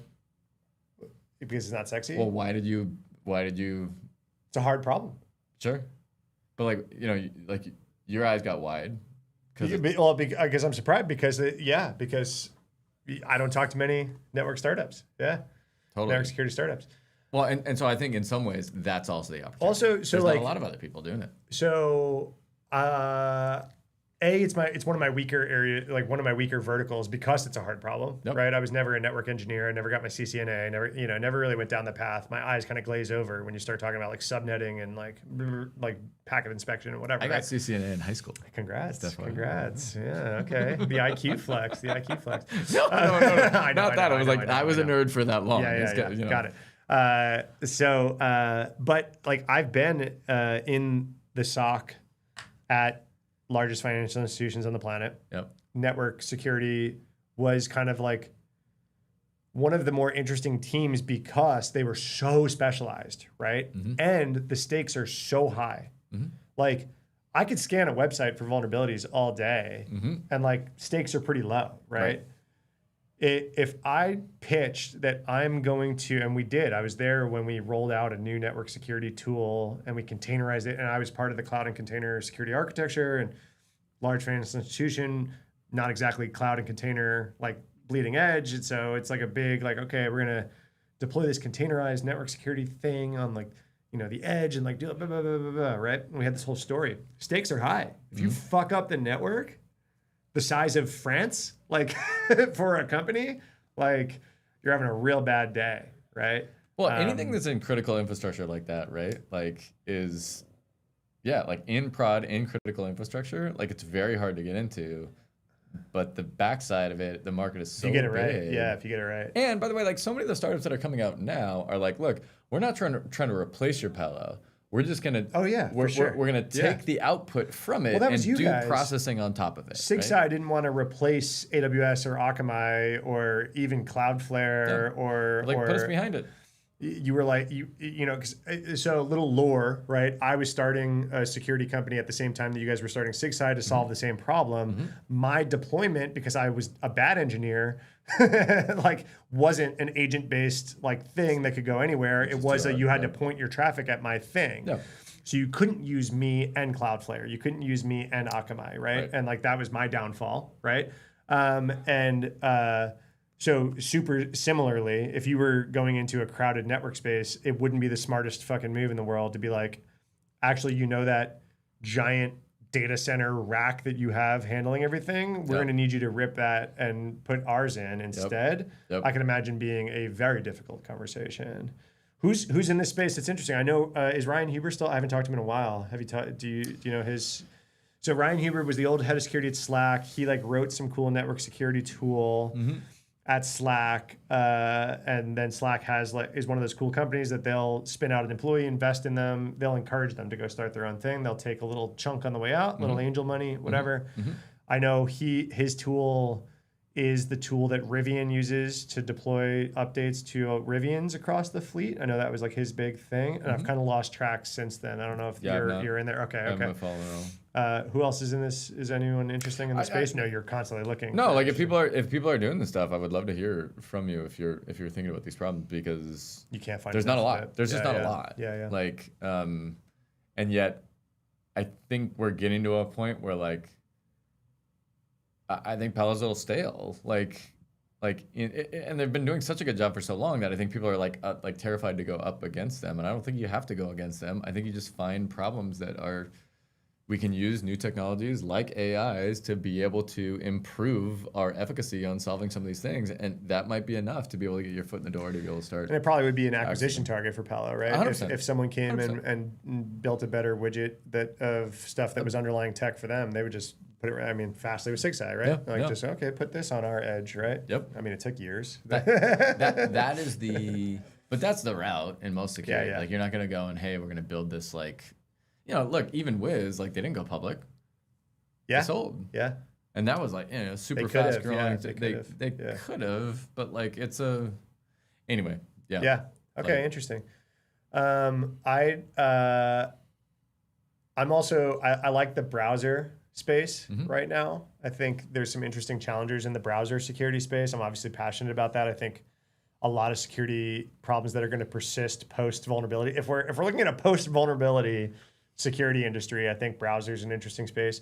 I would love someone to come with a better story about the social engineering help desk SMS messaging. Like this is how the biggest companies are getting hacked right now.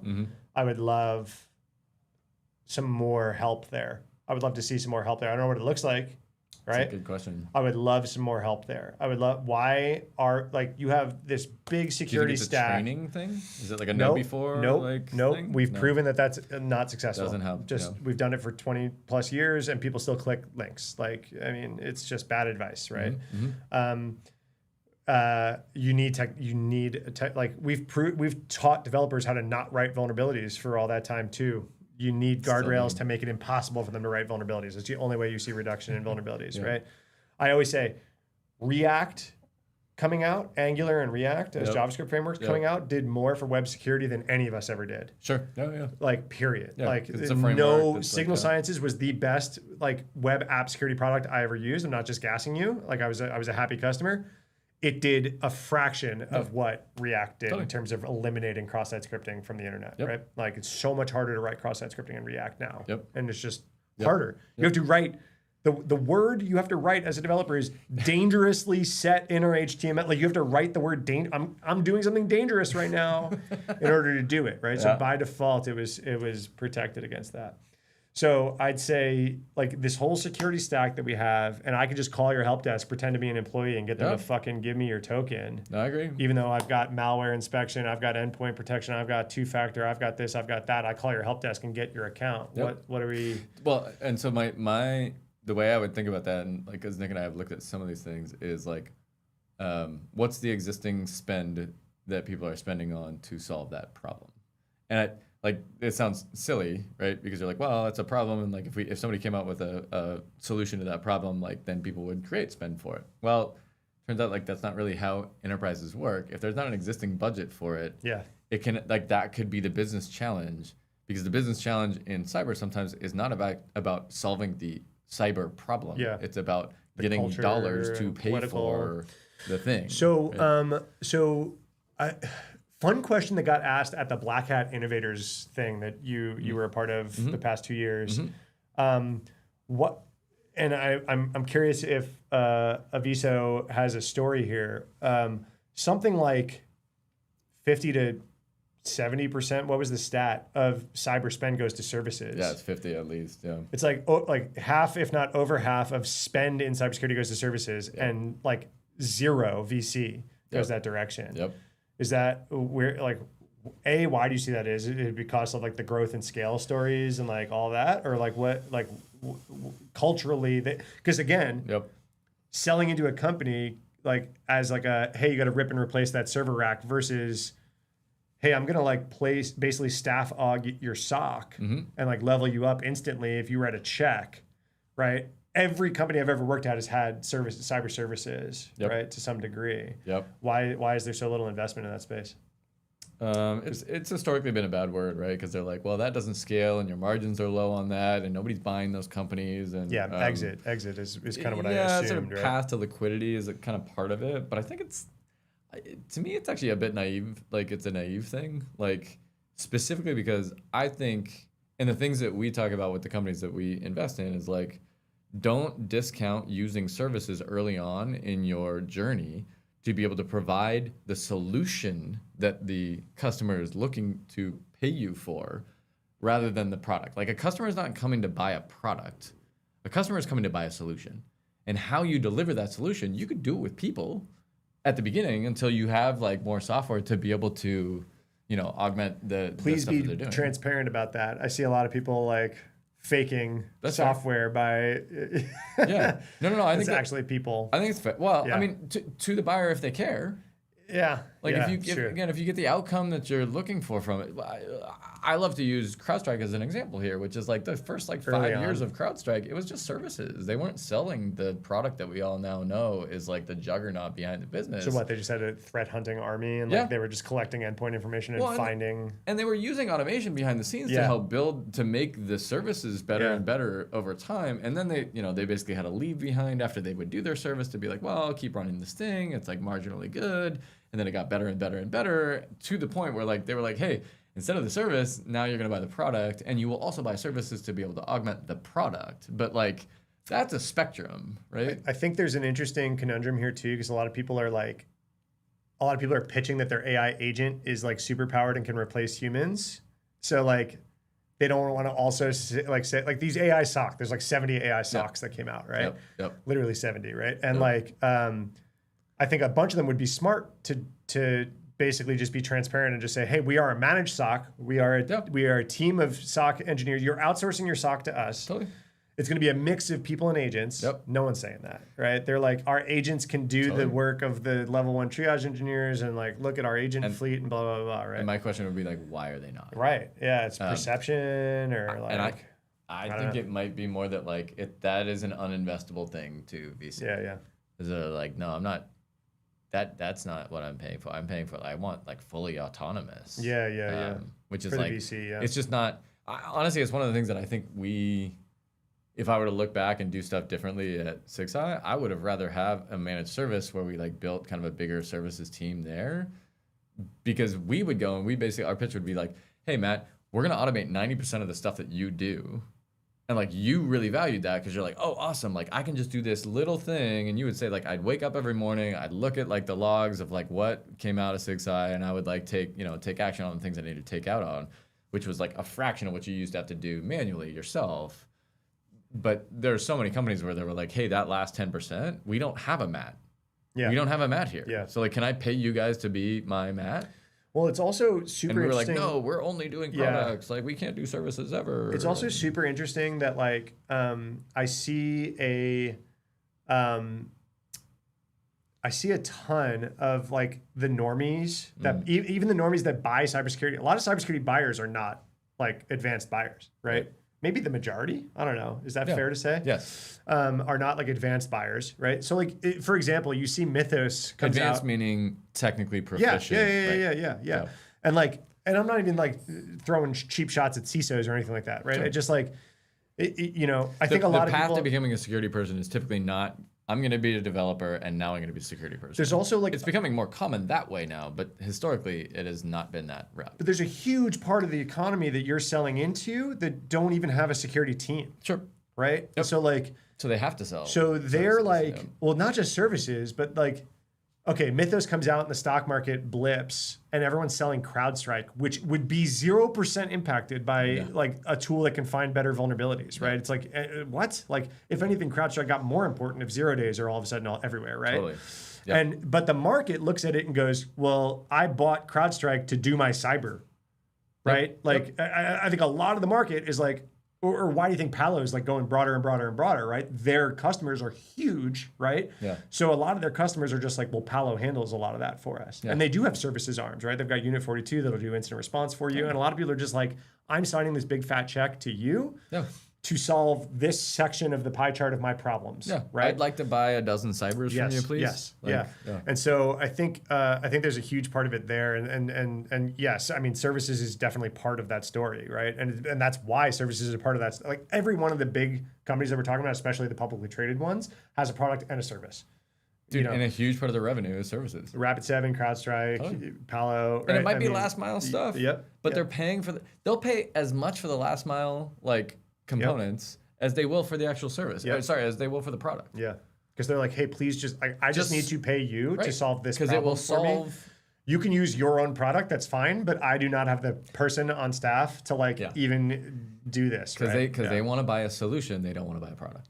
Yeah. And the product doesn't solve the whole thing. Anyway. You have an 11. I gotta run. Yeah, I gotta run.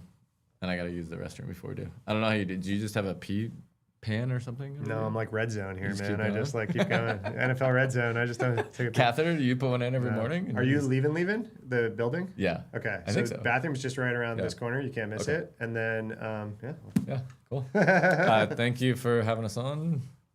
I'm gonna stay live. Hopefully I'll be back. Yeah. Dude, anytime you're in town. Yeah, open invite. Thanks, Andrew. Everyone, round of applause for Andrew. Yay. I'll send you this VOD. We'll be on YouTube. We'll cut it out. And we can like do clips and shit. And I told you it's like hyper casual while we're here, but we got some good snippets. Yeah. You have a bag or anything? No. You just rocked. Are you Ubering to your next meeting, or do you need a place? You can use? No, I'm gonna Uber it. Okay, cool. Sweet. See you, man. All right, Andrew's the man. That was awesome.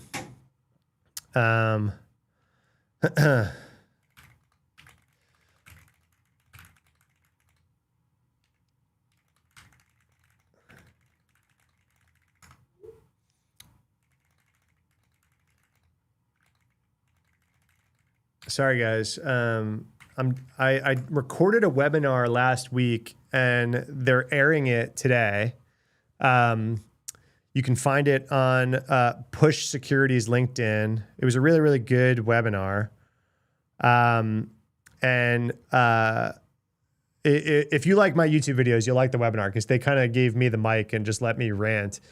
So they're airing it today, and they want me to hop on to do Q&A during the airing. The airing of the webinar. So I'm just like, but they want me like half an hour early. I'm like, I'm streaming.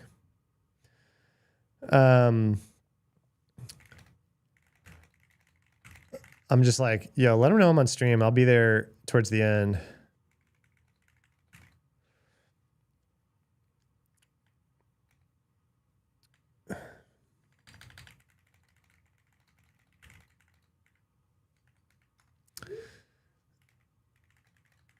they want me at 11:30, and I'm just like, you don't need me. Like, they're like, we want to make sure that the camera works and shit. And I'm like, guys, I prefer like camera. My job is camera. We're good. Is Andrew a part of Ghost security at all? Andrew is not, but Ghost is, I share an office with Ghost. So Greg, the founder of Ghost, is just 2 doors down from me. I fucked my mic up. There we go. Better. How was that? Was that cool, guys? Sorry, I didn't get to all your questions because we were just vibing. That felt really cool. I got to do more of that. I got to get more people to come in and chat on stream. Colin, I know I skipped your question about like electrical engineering and physics and stuff. It's not a huge part of it unless you're actually like making the hardware, right? Innovation with IP for networks. No, he's talking like actual network security tools. Do y'all lean towards appliance solutions or infrastructure design? I think what he was saying is like a lot of these people are not coming out with like raw new appliances because then you're going to have to displace it or you're adding latency. It's like a lot of bolt-ons. So we see a lot of network security tools that can be run in a container as a sidecar and inspect network traffic, but not do appliances. Sorry I didn't answer while we were in the convo. I knew that I could bang out a few of these easy ones. I feel like the average well-supported tool is like 50 to 100K. I'd say higher than that, probably. MDR. Twitch messages getting deleted. Fuck if I know, man. If anyone knows anything that's better than Restream and OBS, like, please come fix my stream.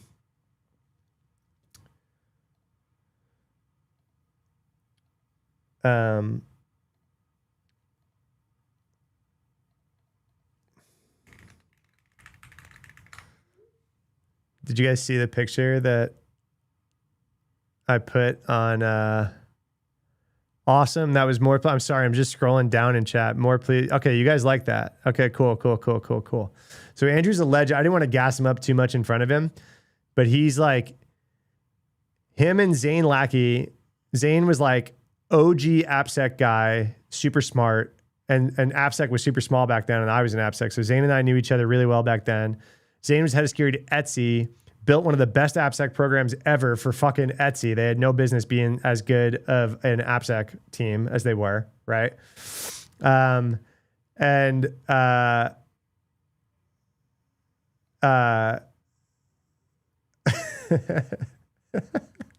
Did you guys see the picture that I took that I put on LinkedIn of me and Andrew to promote this? I'm just now realizing what this looks like. My hand is on the mouse. I would like this to be, I'd like it to be known that the hand is on the mouse. Let me get rid of it. Let me switch back to my normal camera. I didn't realize that that's what that looked like, but I'm leaving it up. LinkedIn, you're either here with me or you're not. I did not know that that's what I was going for here, but yeah, we're rocking with it. That was pretty fucking funny. All right.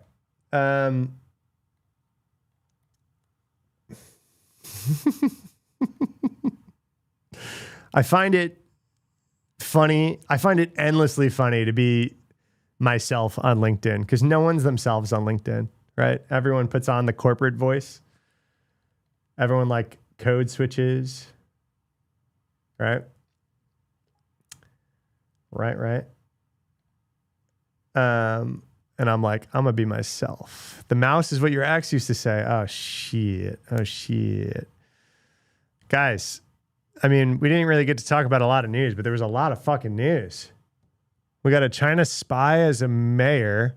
We got NPM worms. Did you guys see that? I mean, we're at the point now that literally tied for first place in priorities are getting your NPM and PyPy supply chain story in order, as well as your help desk and social engineering story. We are now tied for first. I am upgrading this to top priority, shared top priority. Okay. So we've got just absolutely, it's not Sunday, but I took him to church. I worship like a dog. So TanStack, I don't know what the fuck TanStack is, but it's apparently some massively popular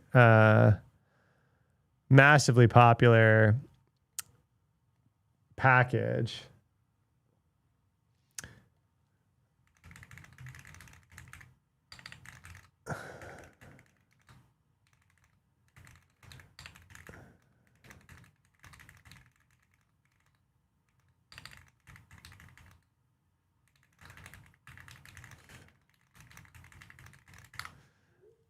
Someone just texted me like, "Hey, are you sure? Do you know what this looks like on LinkedIn?" Like trying to be like, "Are you good? Do you want to take this down?" They didn't think I realized. I didn't, but like, whatever. It's fine. It's fine. I'm gonna rock with it. If I go viral for looking like I gave an investor a handy, it's a good day for me, right? So this TanStack was kind of like patient zero of this latest NPM worm. But like, holy shit level of stuff going on right now. Package is compromised and ongoing mini Shai Halud. I don't know how mini it is anymore because it's still been going. So Socket, once again, is like one of the better sources of information for the NPM stuff. Anything for Volnew these days. Listen, I told you guys, you might not know when I get acquired, but there will be signs. There will be signs. If OpenAI wrote a $200 million check to TBPN, if Volnew gets a $200 million check, there will be signs. There will be signs. My soul has a price, and it is in that range, all right? Can I give you a rundown of how companies budget for IT and security teams? Oh, man, that's such a hard question. That's such a hard question and varies from place to place. In banks, it's kind of a blank check. It's like literally whatever security wanted. Like, hey, you could imagine worst case scenario if a bank gets hacked, right? So they don't fuck around. Whereas a lot of other people are like doing the calculation of how little can I spend on this without it negatively impacting our business. IT is a completely different bucket than security, right? Because you need IT in order to function as a business in modern world, right? So they get a much bigger piece of the pie. Tagline for LinkedIn: our guests have the best time.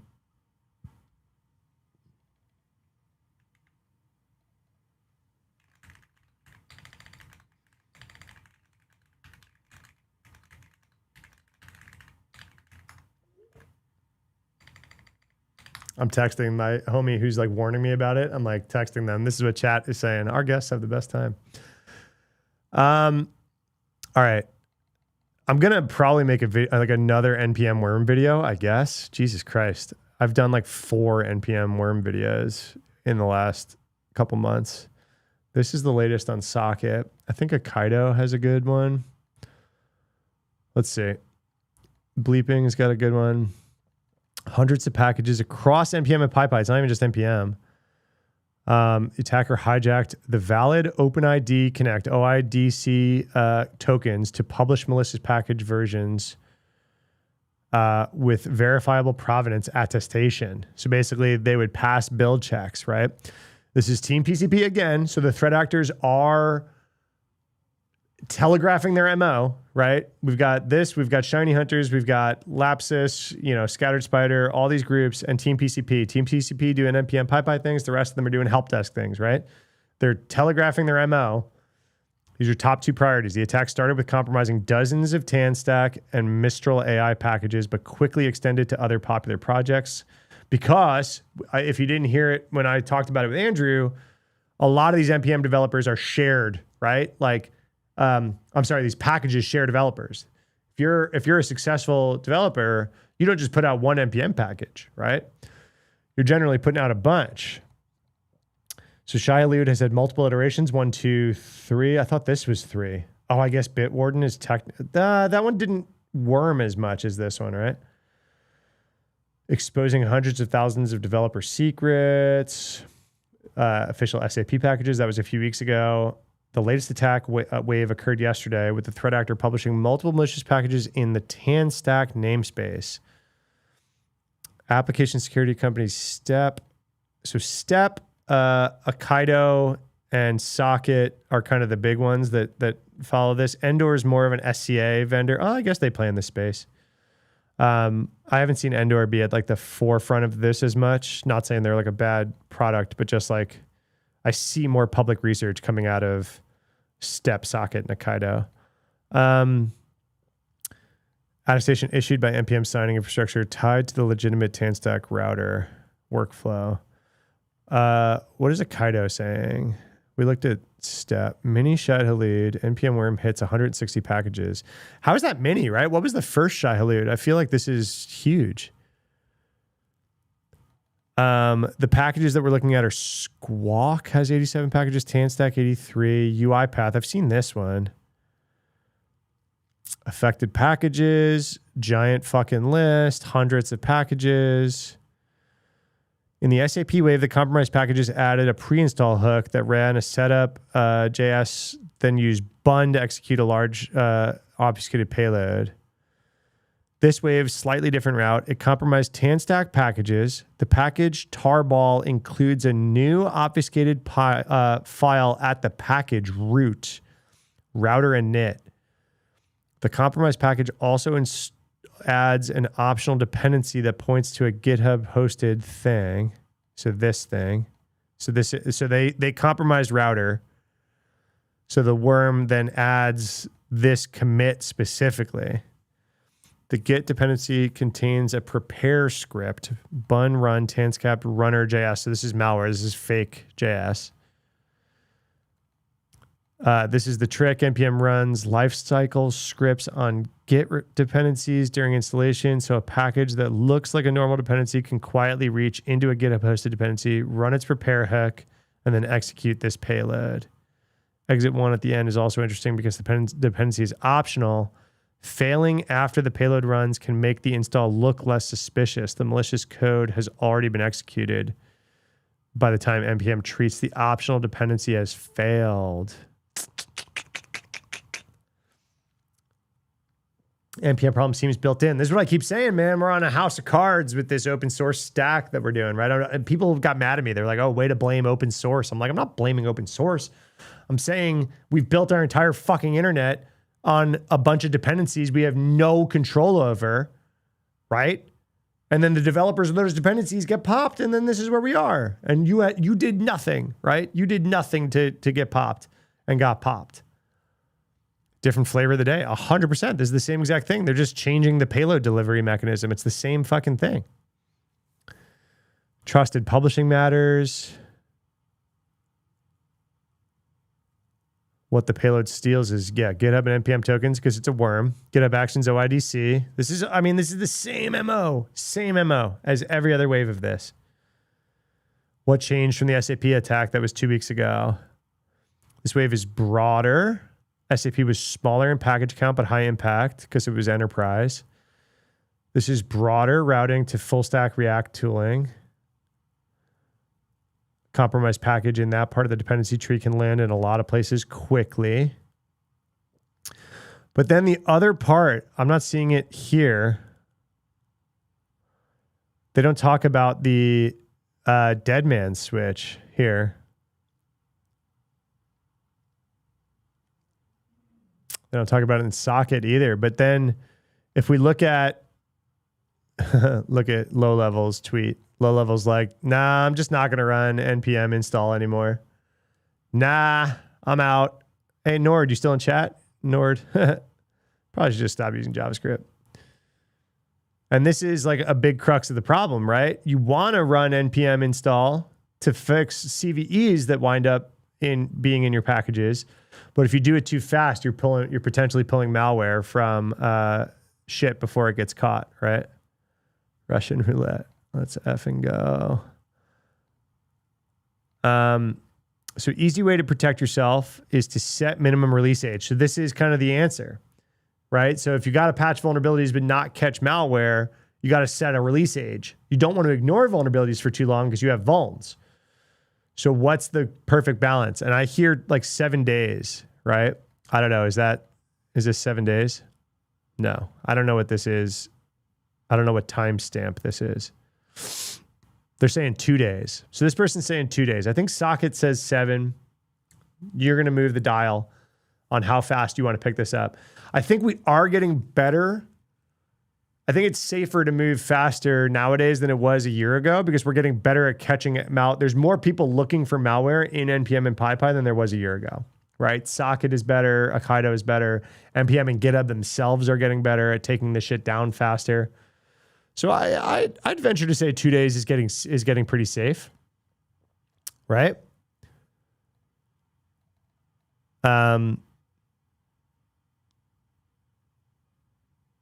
Some user correctly reported a typo without the D in days. Okay.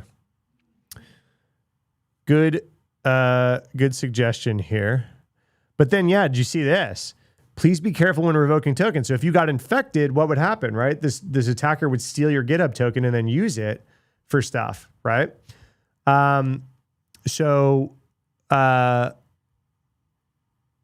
do? Oh, I want to revoke that token because it's compromised. Well, guess what? The malware's already run on your machine and it's polling. It polls API GitHub user with the stolen token every 60 seconds. If the token's revoked, but it still has malware on your machine, it nukes your home directory and has a bunch of persistence mechanisms. So it's literally a dead man switch. I thought it was Gary Tan's G-Stack, which is funny. Gary Tan, I thought that was Tan Stack, but it's not.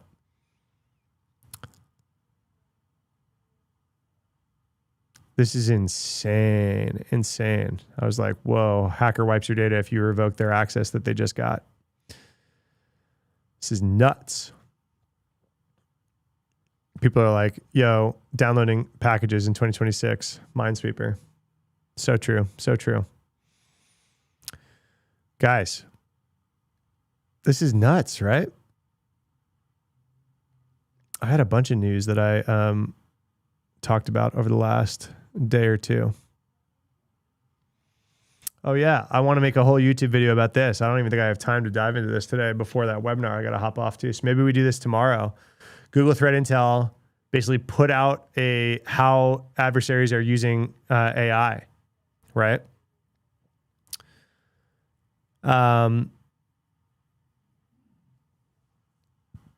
This is how attackers are using AI. This is the conference talk that I'm working on right now. Basically, the commoditization of the nation state attacker.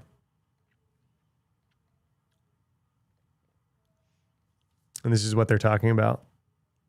All the different techniques that they're seeing in the wild of like how threat actors are using AI. So of course the media picked this up and was like, Google said hackers are now AI powered and can bypass 2FA. And it's like, no, they didn't. That's not what they said. But okay.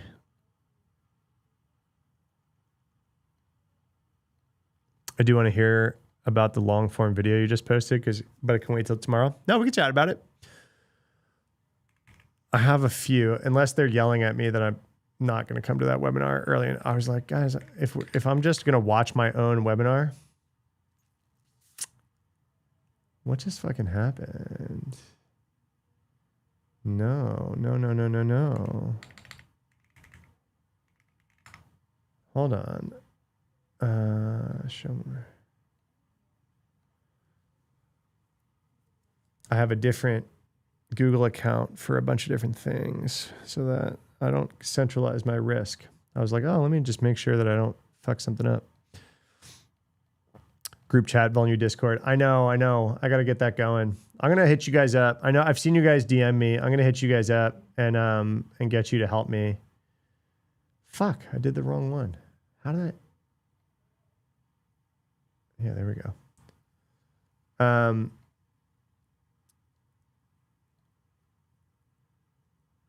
Please reiterate. He shouldn't join. Sorry, I'm just making sure I'm not getting in trouble from this sponsored webinar that I did.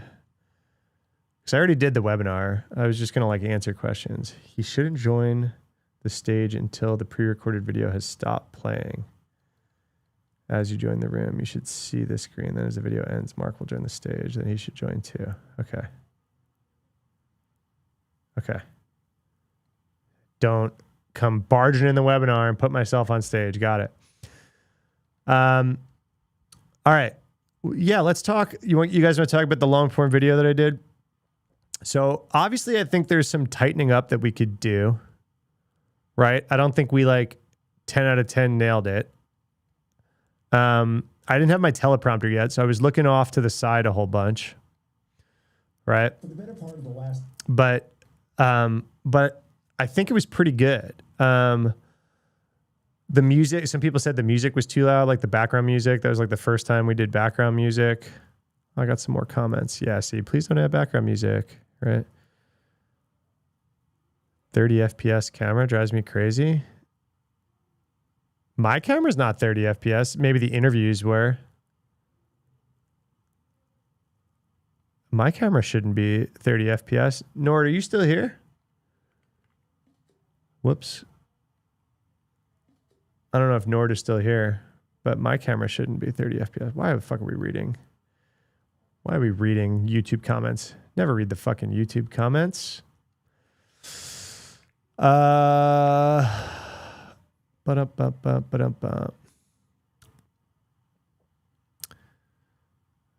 camera is like,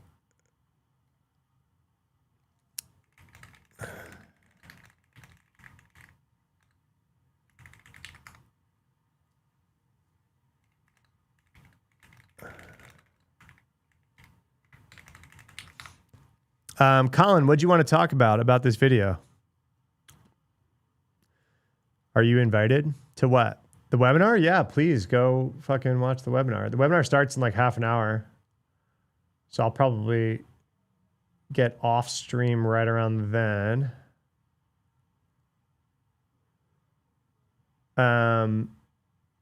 Where is it? Push securities. LinkedIn is probably the move. Let's find it and I'll link you guys it. It was honestly really good. I kind of had a really good sesh with one of their like field CTO types. Here you go. If you're asking, are you invited to the webinar? Yes. Here is the webinar link. Oh, it's got the UTM. No, your camera's perfect. Thank you. Camera's on point. I thought so. I don't know if my YouTube video doesn't render right. One question is just how you can even find sources. My understanding is that Apple does not acknowledge stuff unless it's catastrophic. Oh yeah, Apple didn't find this vuln. The guys that I'm interviewing found this vuln. What? This guy found the vuln. Right? So like we as a security community found Karuna and Darksword, right? And so you have iVerify has like the Karuna. If you guys want to read it, click the links in my YouTube profile. So it tells them that's where you found it. You found it via me. Karuna was first and like they found it, like security researchers found it on this Russian server. Apple didn't come out talking about this. You're 100% right? How do you even get information from people who are properly dialed in? Oh, this is what I do you guys watch what I do all day, right? Like all I do all day is like ingest feeds. I'm in a bunch of Slacks that are threat intel sharing. I'm in a bunch of group chats that share intel. How does an Apple have a relationship with the security community if they refuse to interact with you guys? I mean, if you watch that video, they like that company's a mobile security company. They don't feel super well supported by Apple, right? So it's more of a one-way, like, hey, look what we found, pass stuff over. There are some very great security people at Apple, like some of the best. But yeah, they have a lot of policies, corporate policies about what they aren't allowed to talk about, right? In stuff. So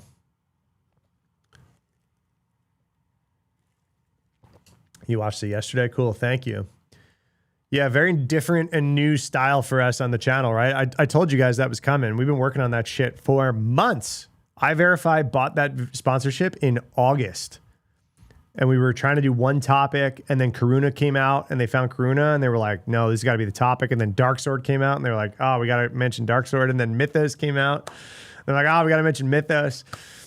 So I've interviewed those guys. Like we interviewed those guys like 3 different times to like get the clips for that video.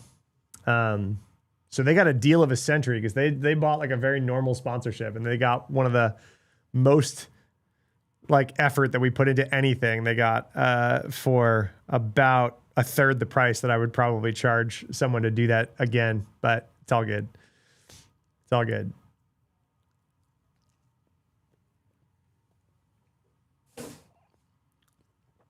I'm happy with the end product. iVerify is putting out good shit. So those are the kinds of sponsors I like working with. But the SOW kind of morphed.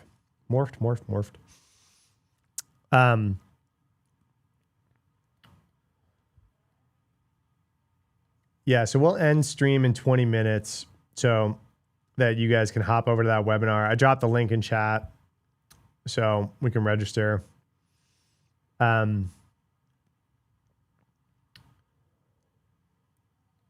do people find stuff specifically with iOS? You were just sitting on a server. That means someone got to it. It was just waiting to use it. Yeah. How did they find it? So it was like an appsec failure by the exploit users, right?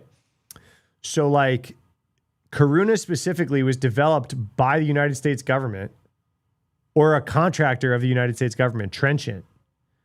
That guy is in jail right now because he sold it to an exploit broker. He worked at Trenchant to develop the exploit kit for the US government, sold it behind the scenes to Russia or an exploit broker in Russia. So he's in jail. Russia had it on a server targeting Ukrainians as part of the war. So when you put an exploit like that in the wild, it's hard to keep a lid on it, right? Because then at some point, it's going to send signals to someone watching that that the phone was compromised, right? And then at that point, it's like, okay, where are we at? You know, what was this exploit used? You know, all this kind of stuff. So that's when you get like Citizen Lab and stuff like this that like tracks spyware exploitation. And then sometimes the person that got hacked isn't even the first one to realize they got hacked, right? They'll get notified by some of these companies watching this stuff and say, hey, by the way, you were the target of a advanced exploitation kit. Please contact us. We would love to do forensics on your device. Right? And then, you know, follow the string. They found the exploit just on that server. Then while they were looking around that server, they found Darksword. It was on the same server. Right? It's not a crawler just looking. It's just these things send off. There's indicators of compromise, right? It's just like all of a sudden you see, you know, a hacker's going to start behaving like a hacker. And if they behave like a hacker on the right network, they're going to set off alarms, right? But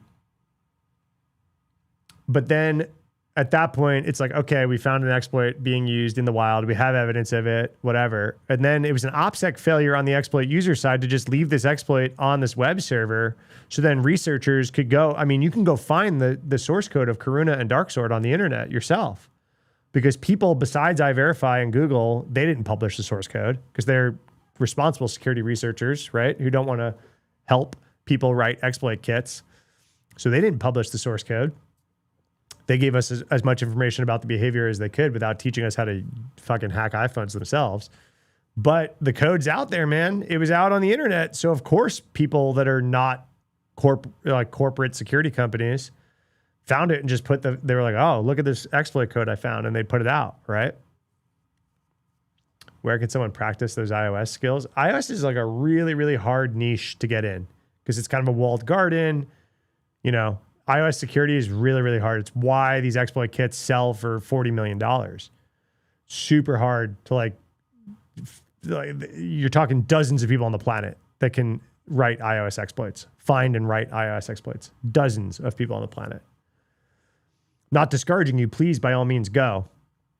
I would start with the basics, right? There's some books on like iOS hacking to like really understand the security architecture of those things. You're really going to have to understand a lot of prerequisites to really understand that.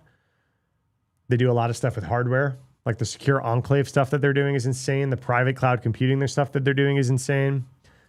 Like what lockdown mode does to a device is like an interesting thing to understand, because they're basically removing common security attack surfaces. They just remove by turning on lockdown mode.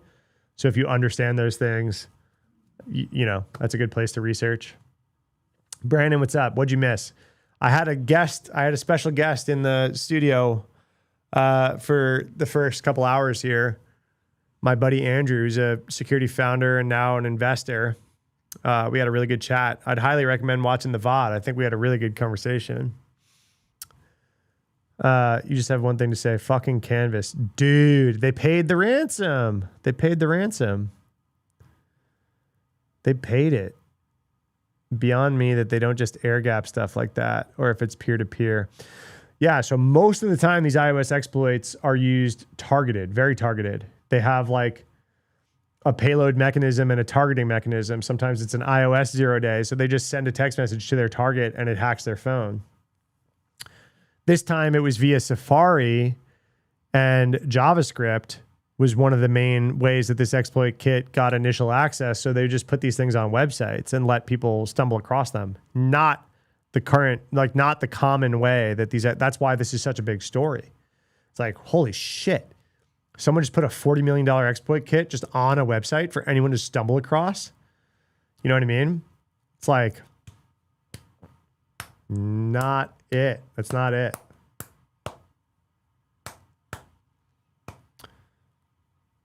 Your number one enemy is the secure enclave. Yeah, secure enclave is crazy, crazy, crazy. Like crazy advancement in security architecture. Look into a virtualization platform like Corlium. Yeah, not familiar. They paid, but are the combos still stiff? No, they're not. I mean, the FBI tells people not to pay because you're not guaranteeing that the attacker is going to do anything, right? Not a FERPA violation. FERPA applies directly to schools, not to vendors. Holy shit. See? Compliance. Compliance isn't the end all.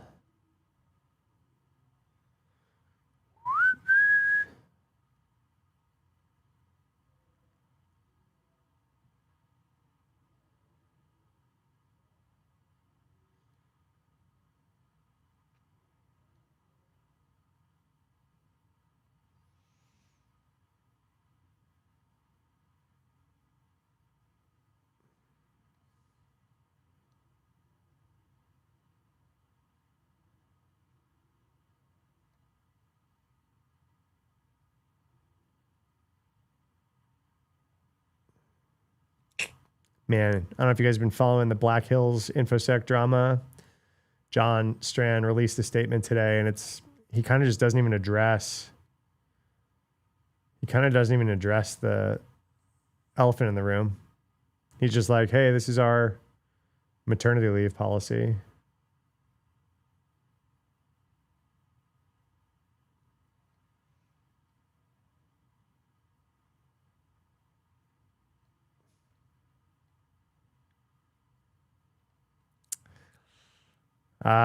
Kind of leaves some to be desired on that statement.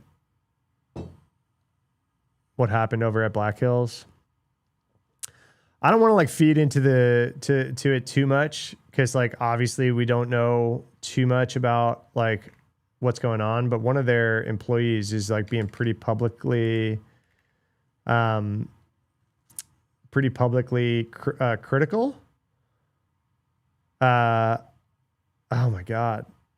And they are being critical again this morning too. It's rough. It's rough.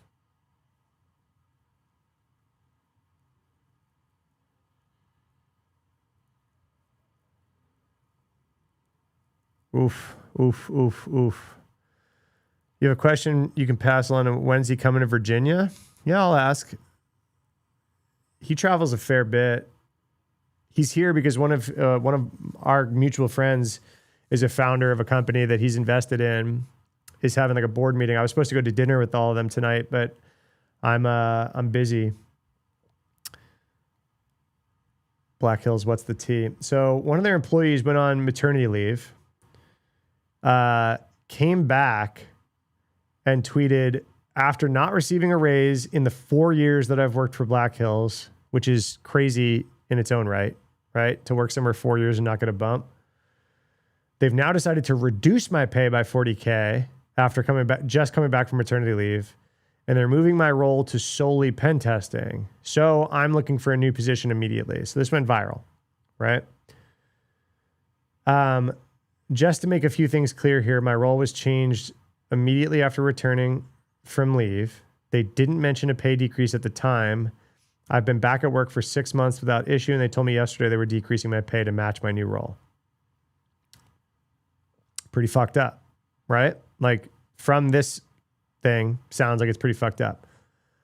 I'm not accusing them of doing anything illegal. I don't know anything about employment law. I just want to be transparent here about my situation. I promise I'd rather not be looking for a new job with a new baby in the worst job market. Also, I wasn't on a PIP or any performance plan or any sort since I saw that question come up. Anyway, y'all, not sure there's anything more to say. All right, so that's what she said. A lot of us came to her support. We're like amplifying this message. And she came out and said a day or so later, said, thank you everyone who reached out. Unfortunately, my job hunt has been paused due to a non-compete. So now all of a sudden she came out publicly and was like, this is fucked up. I'm looking for new work while currently working there, which is rough, right? To like, how do you go to work on Monday after like going viral, shit talking your current employer, right? And then come out the next day, apparently they got, told, hey, by the way, you're saying you're out there looking for new work. You have a non-compete. What? Right? So that's like a new shitty layer of like, are you kidding me? Like, you fucked with this person's pay and now you're going to enforce a non-compete is just fucking insane, right?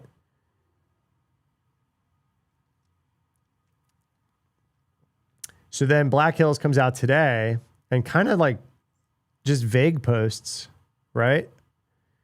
It's really hard because I think a lot of people have a good opinion of Black Hills and John specifically.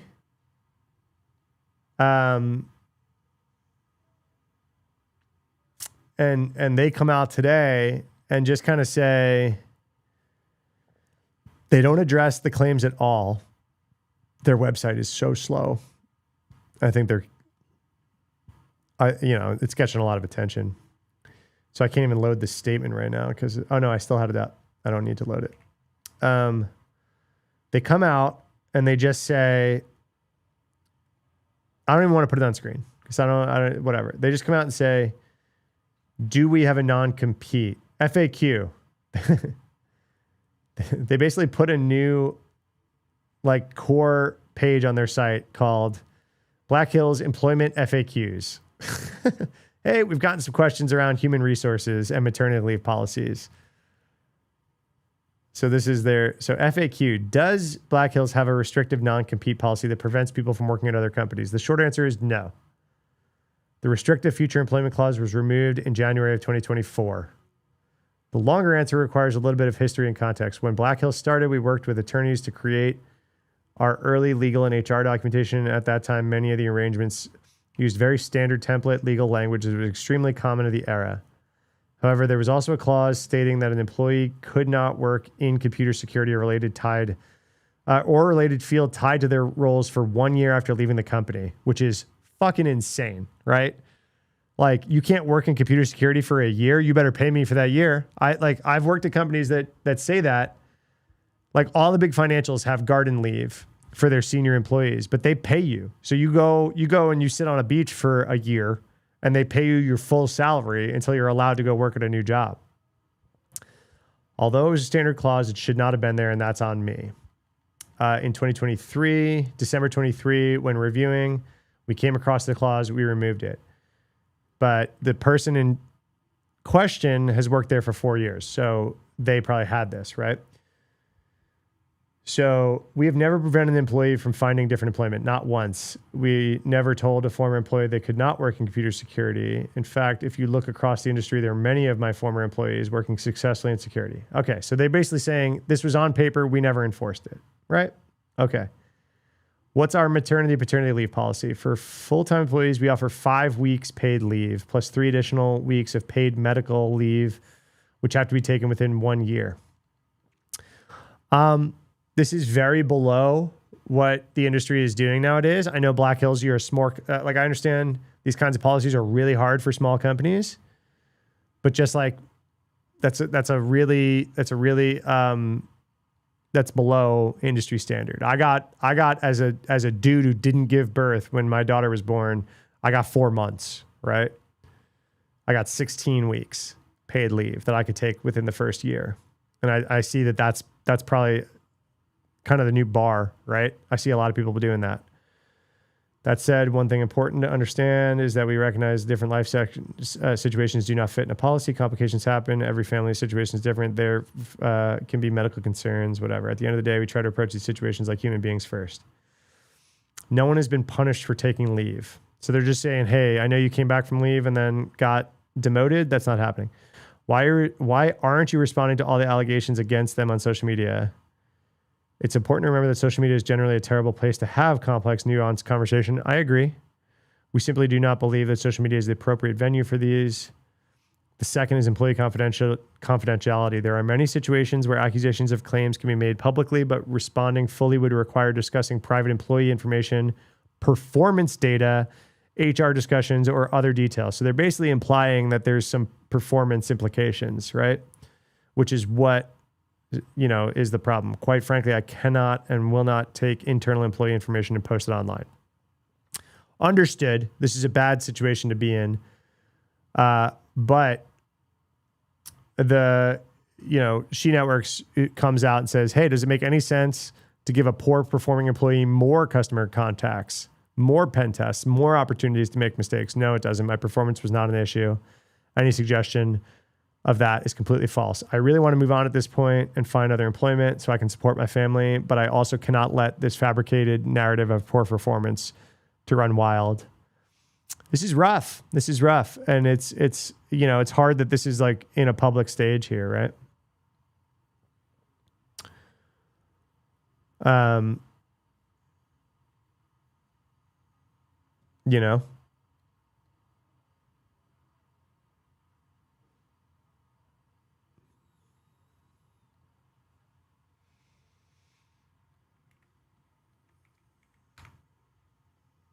Wasn't it? Isn't Anti-Siphon Channel owned by? Yeah. Anti-Siphon is also part of Black Hills. I know tons of people that have gone through Black Hills who are good people. I don't know John. I don't know the leadership. Since this has gone viral, some other people have come out and said that they've had shitty experiences working there with them. I don't know, man. This sucks. It's drama. There's likely more to the story. Exactly, Bill. Right. But I will say, I've been on leadership teams where you're discussing career paths of people who are currently on medical leave, and it is handled very sensitively in mature orgs. When you're discussing promotions or pay or anything and someone's on leave, you cannot leave them out. And almost to the point that, like, to avoid any of this kind of stuff, like, even if you were restructuring, it's almost like, hey, don't fucking touch that person. They're on leave. That's gonna be ridiculous, right? Like, we're gonna have to do this the right way, the long way, the hard way when they get back, right? They come back, whatever. If there's like restructuring going on, you figure it out, right? For this very reason, you have HR departments that are like, hey, someone's on leave. You do not negatively impact their employment here. Like, period. I've had people on not just maternity leave, like mental health leave, surgery leave, like physical health leave, bereavement leave. You don't fuck with someone's employment when they're on leave, period. Like, this is the difference between big companies and small companies, right? That being said, some huge companies have laid people off while on maternity leave, right? So, like, this is not a universal rule. Capitalism is fucking brutal, right? So, like, as a small business, it's really hard to pay. Yeah, I completely understand. I run a small business. All of my, most of the people that work for Vol.new are 1099s. And for this reason, I literally do not have the funds to support the kind of stuff that would take the 25 people that work in and around Vulnerable U onto W-2. I do not have the machinery to do that well and treat them right. period. Like I just don't. I'm a super small business, right? I'm a super small business. This just came out. VX Underground, big news for Blue Team nerds. That nerd who released the Microsoft 0 days. We talked about this on stream. Remember? It was like Blue Hammer or something like that.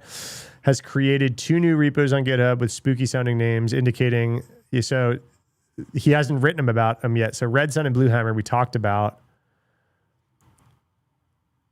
What are the new repos?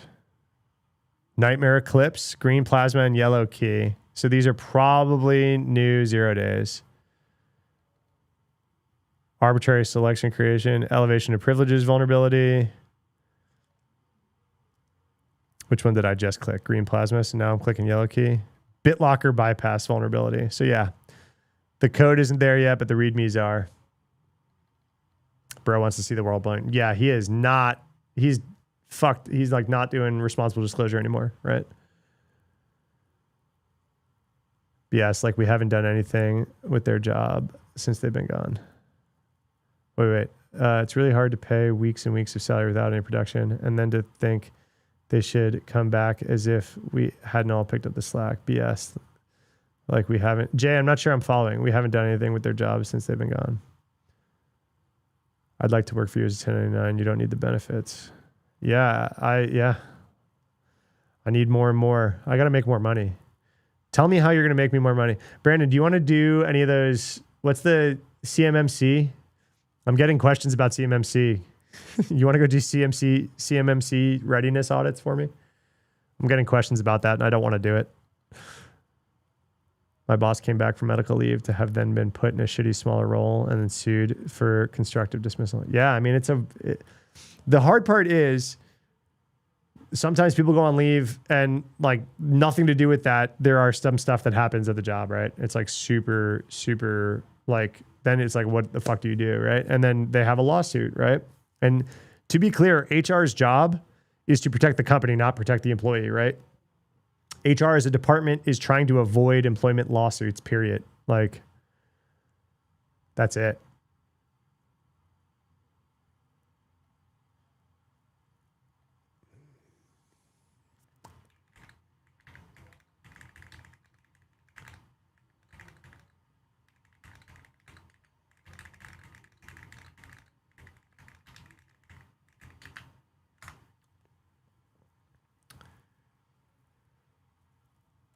What companies did that? Which part, Mohammed?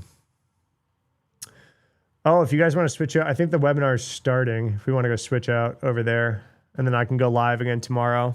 What's my afternoon look like? Fuck, I got to record YouTube videos. I have to record YouTube videos. No.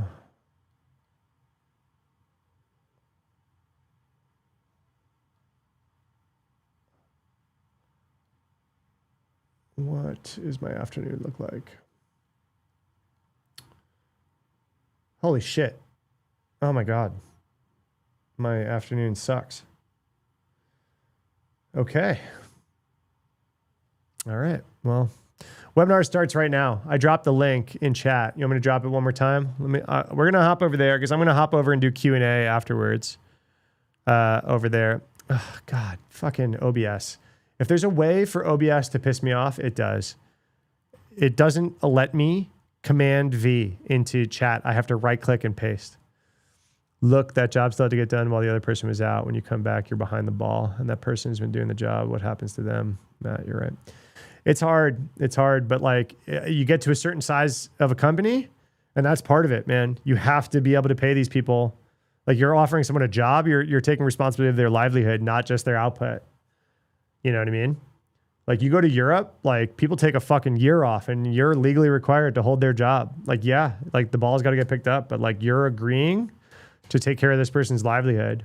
And like, I'm not the size business to take responsibility for other people's livelihood right now. I'm like worried about my own, right? Like I'm not thriving over here yet. You know what I mean? Like off of Volnu.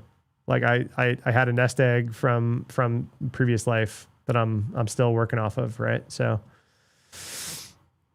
Command Shift V does not work in OBS. Isn't that fucking annoying? So I gotta like right click paste a link. All right, so I'm going to switch over to that. Push security raid. Let's go. Tell them I sent you.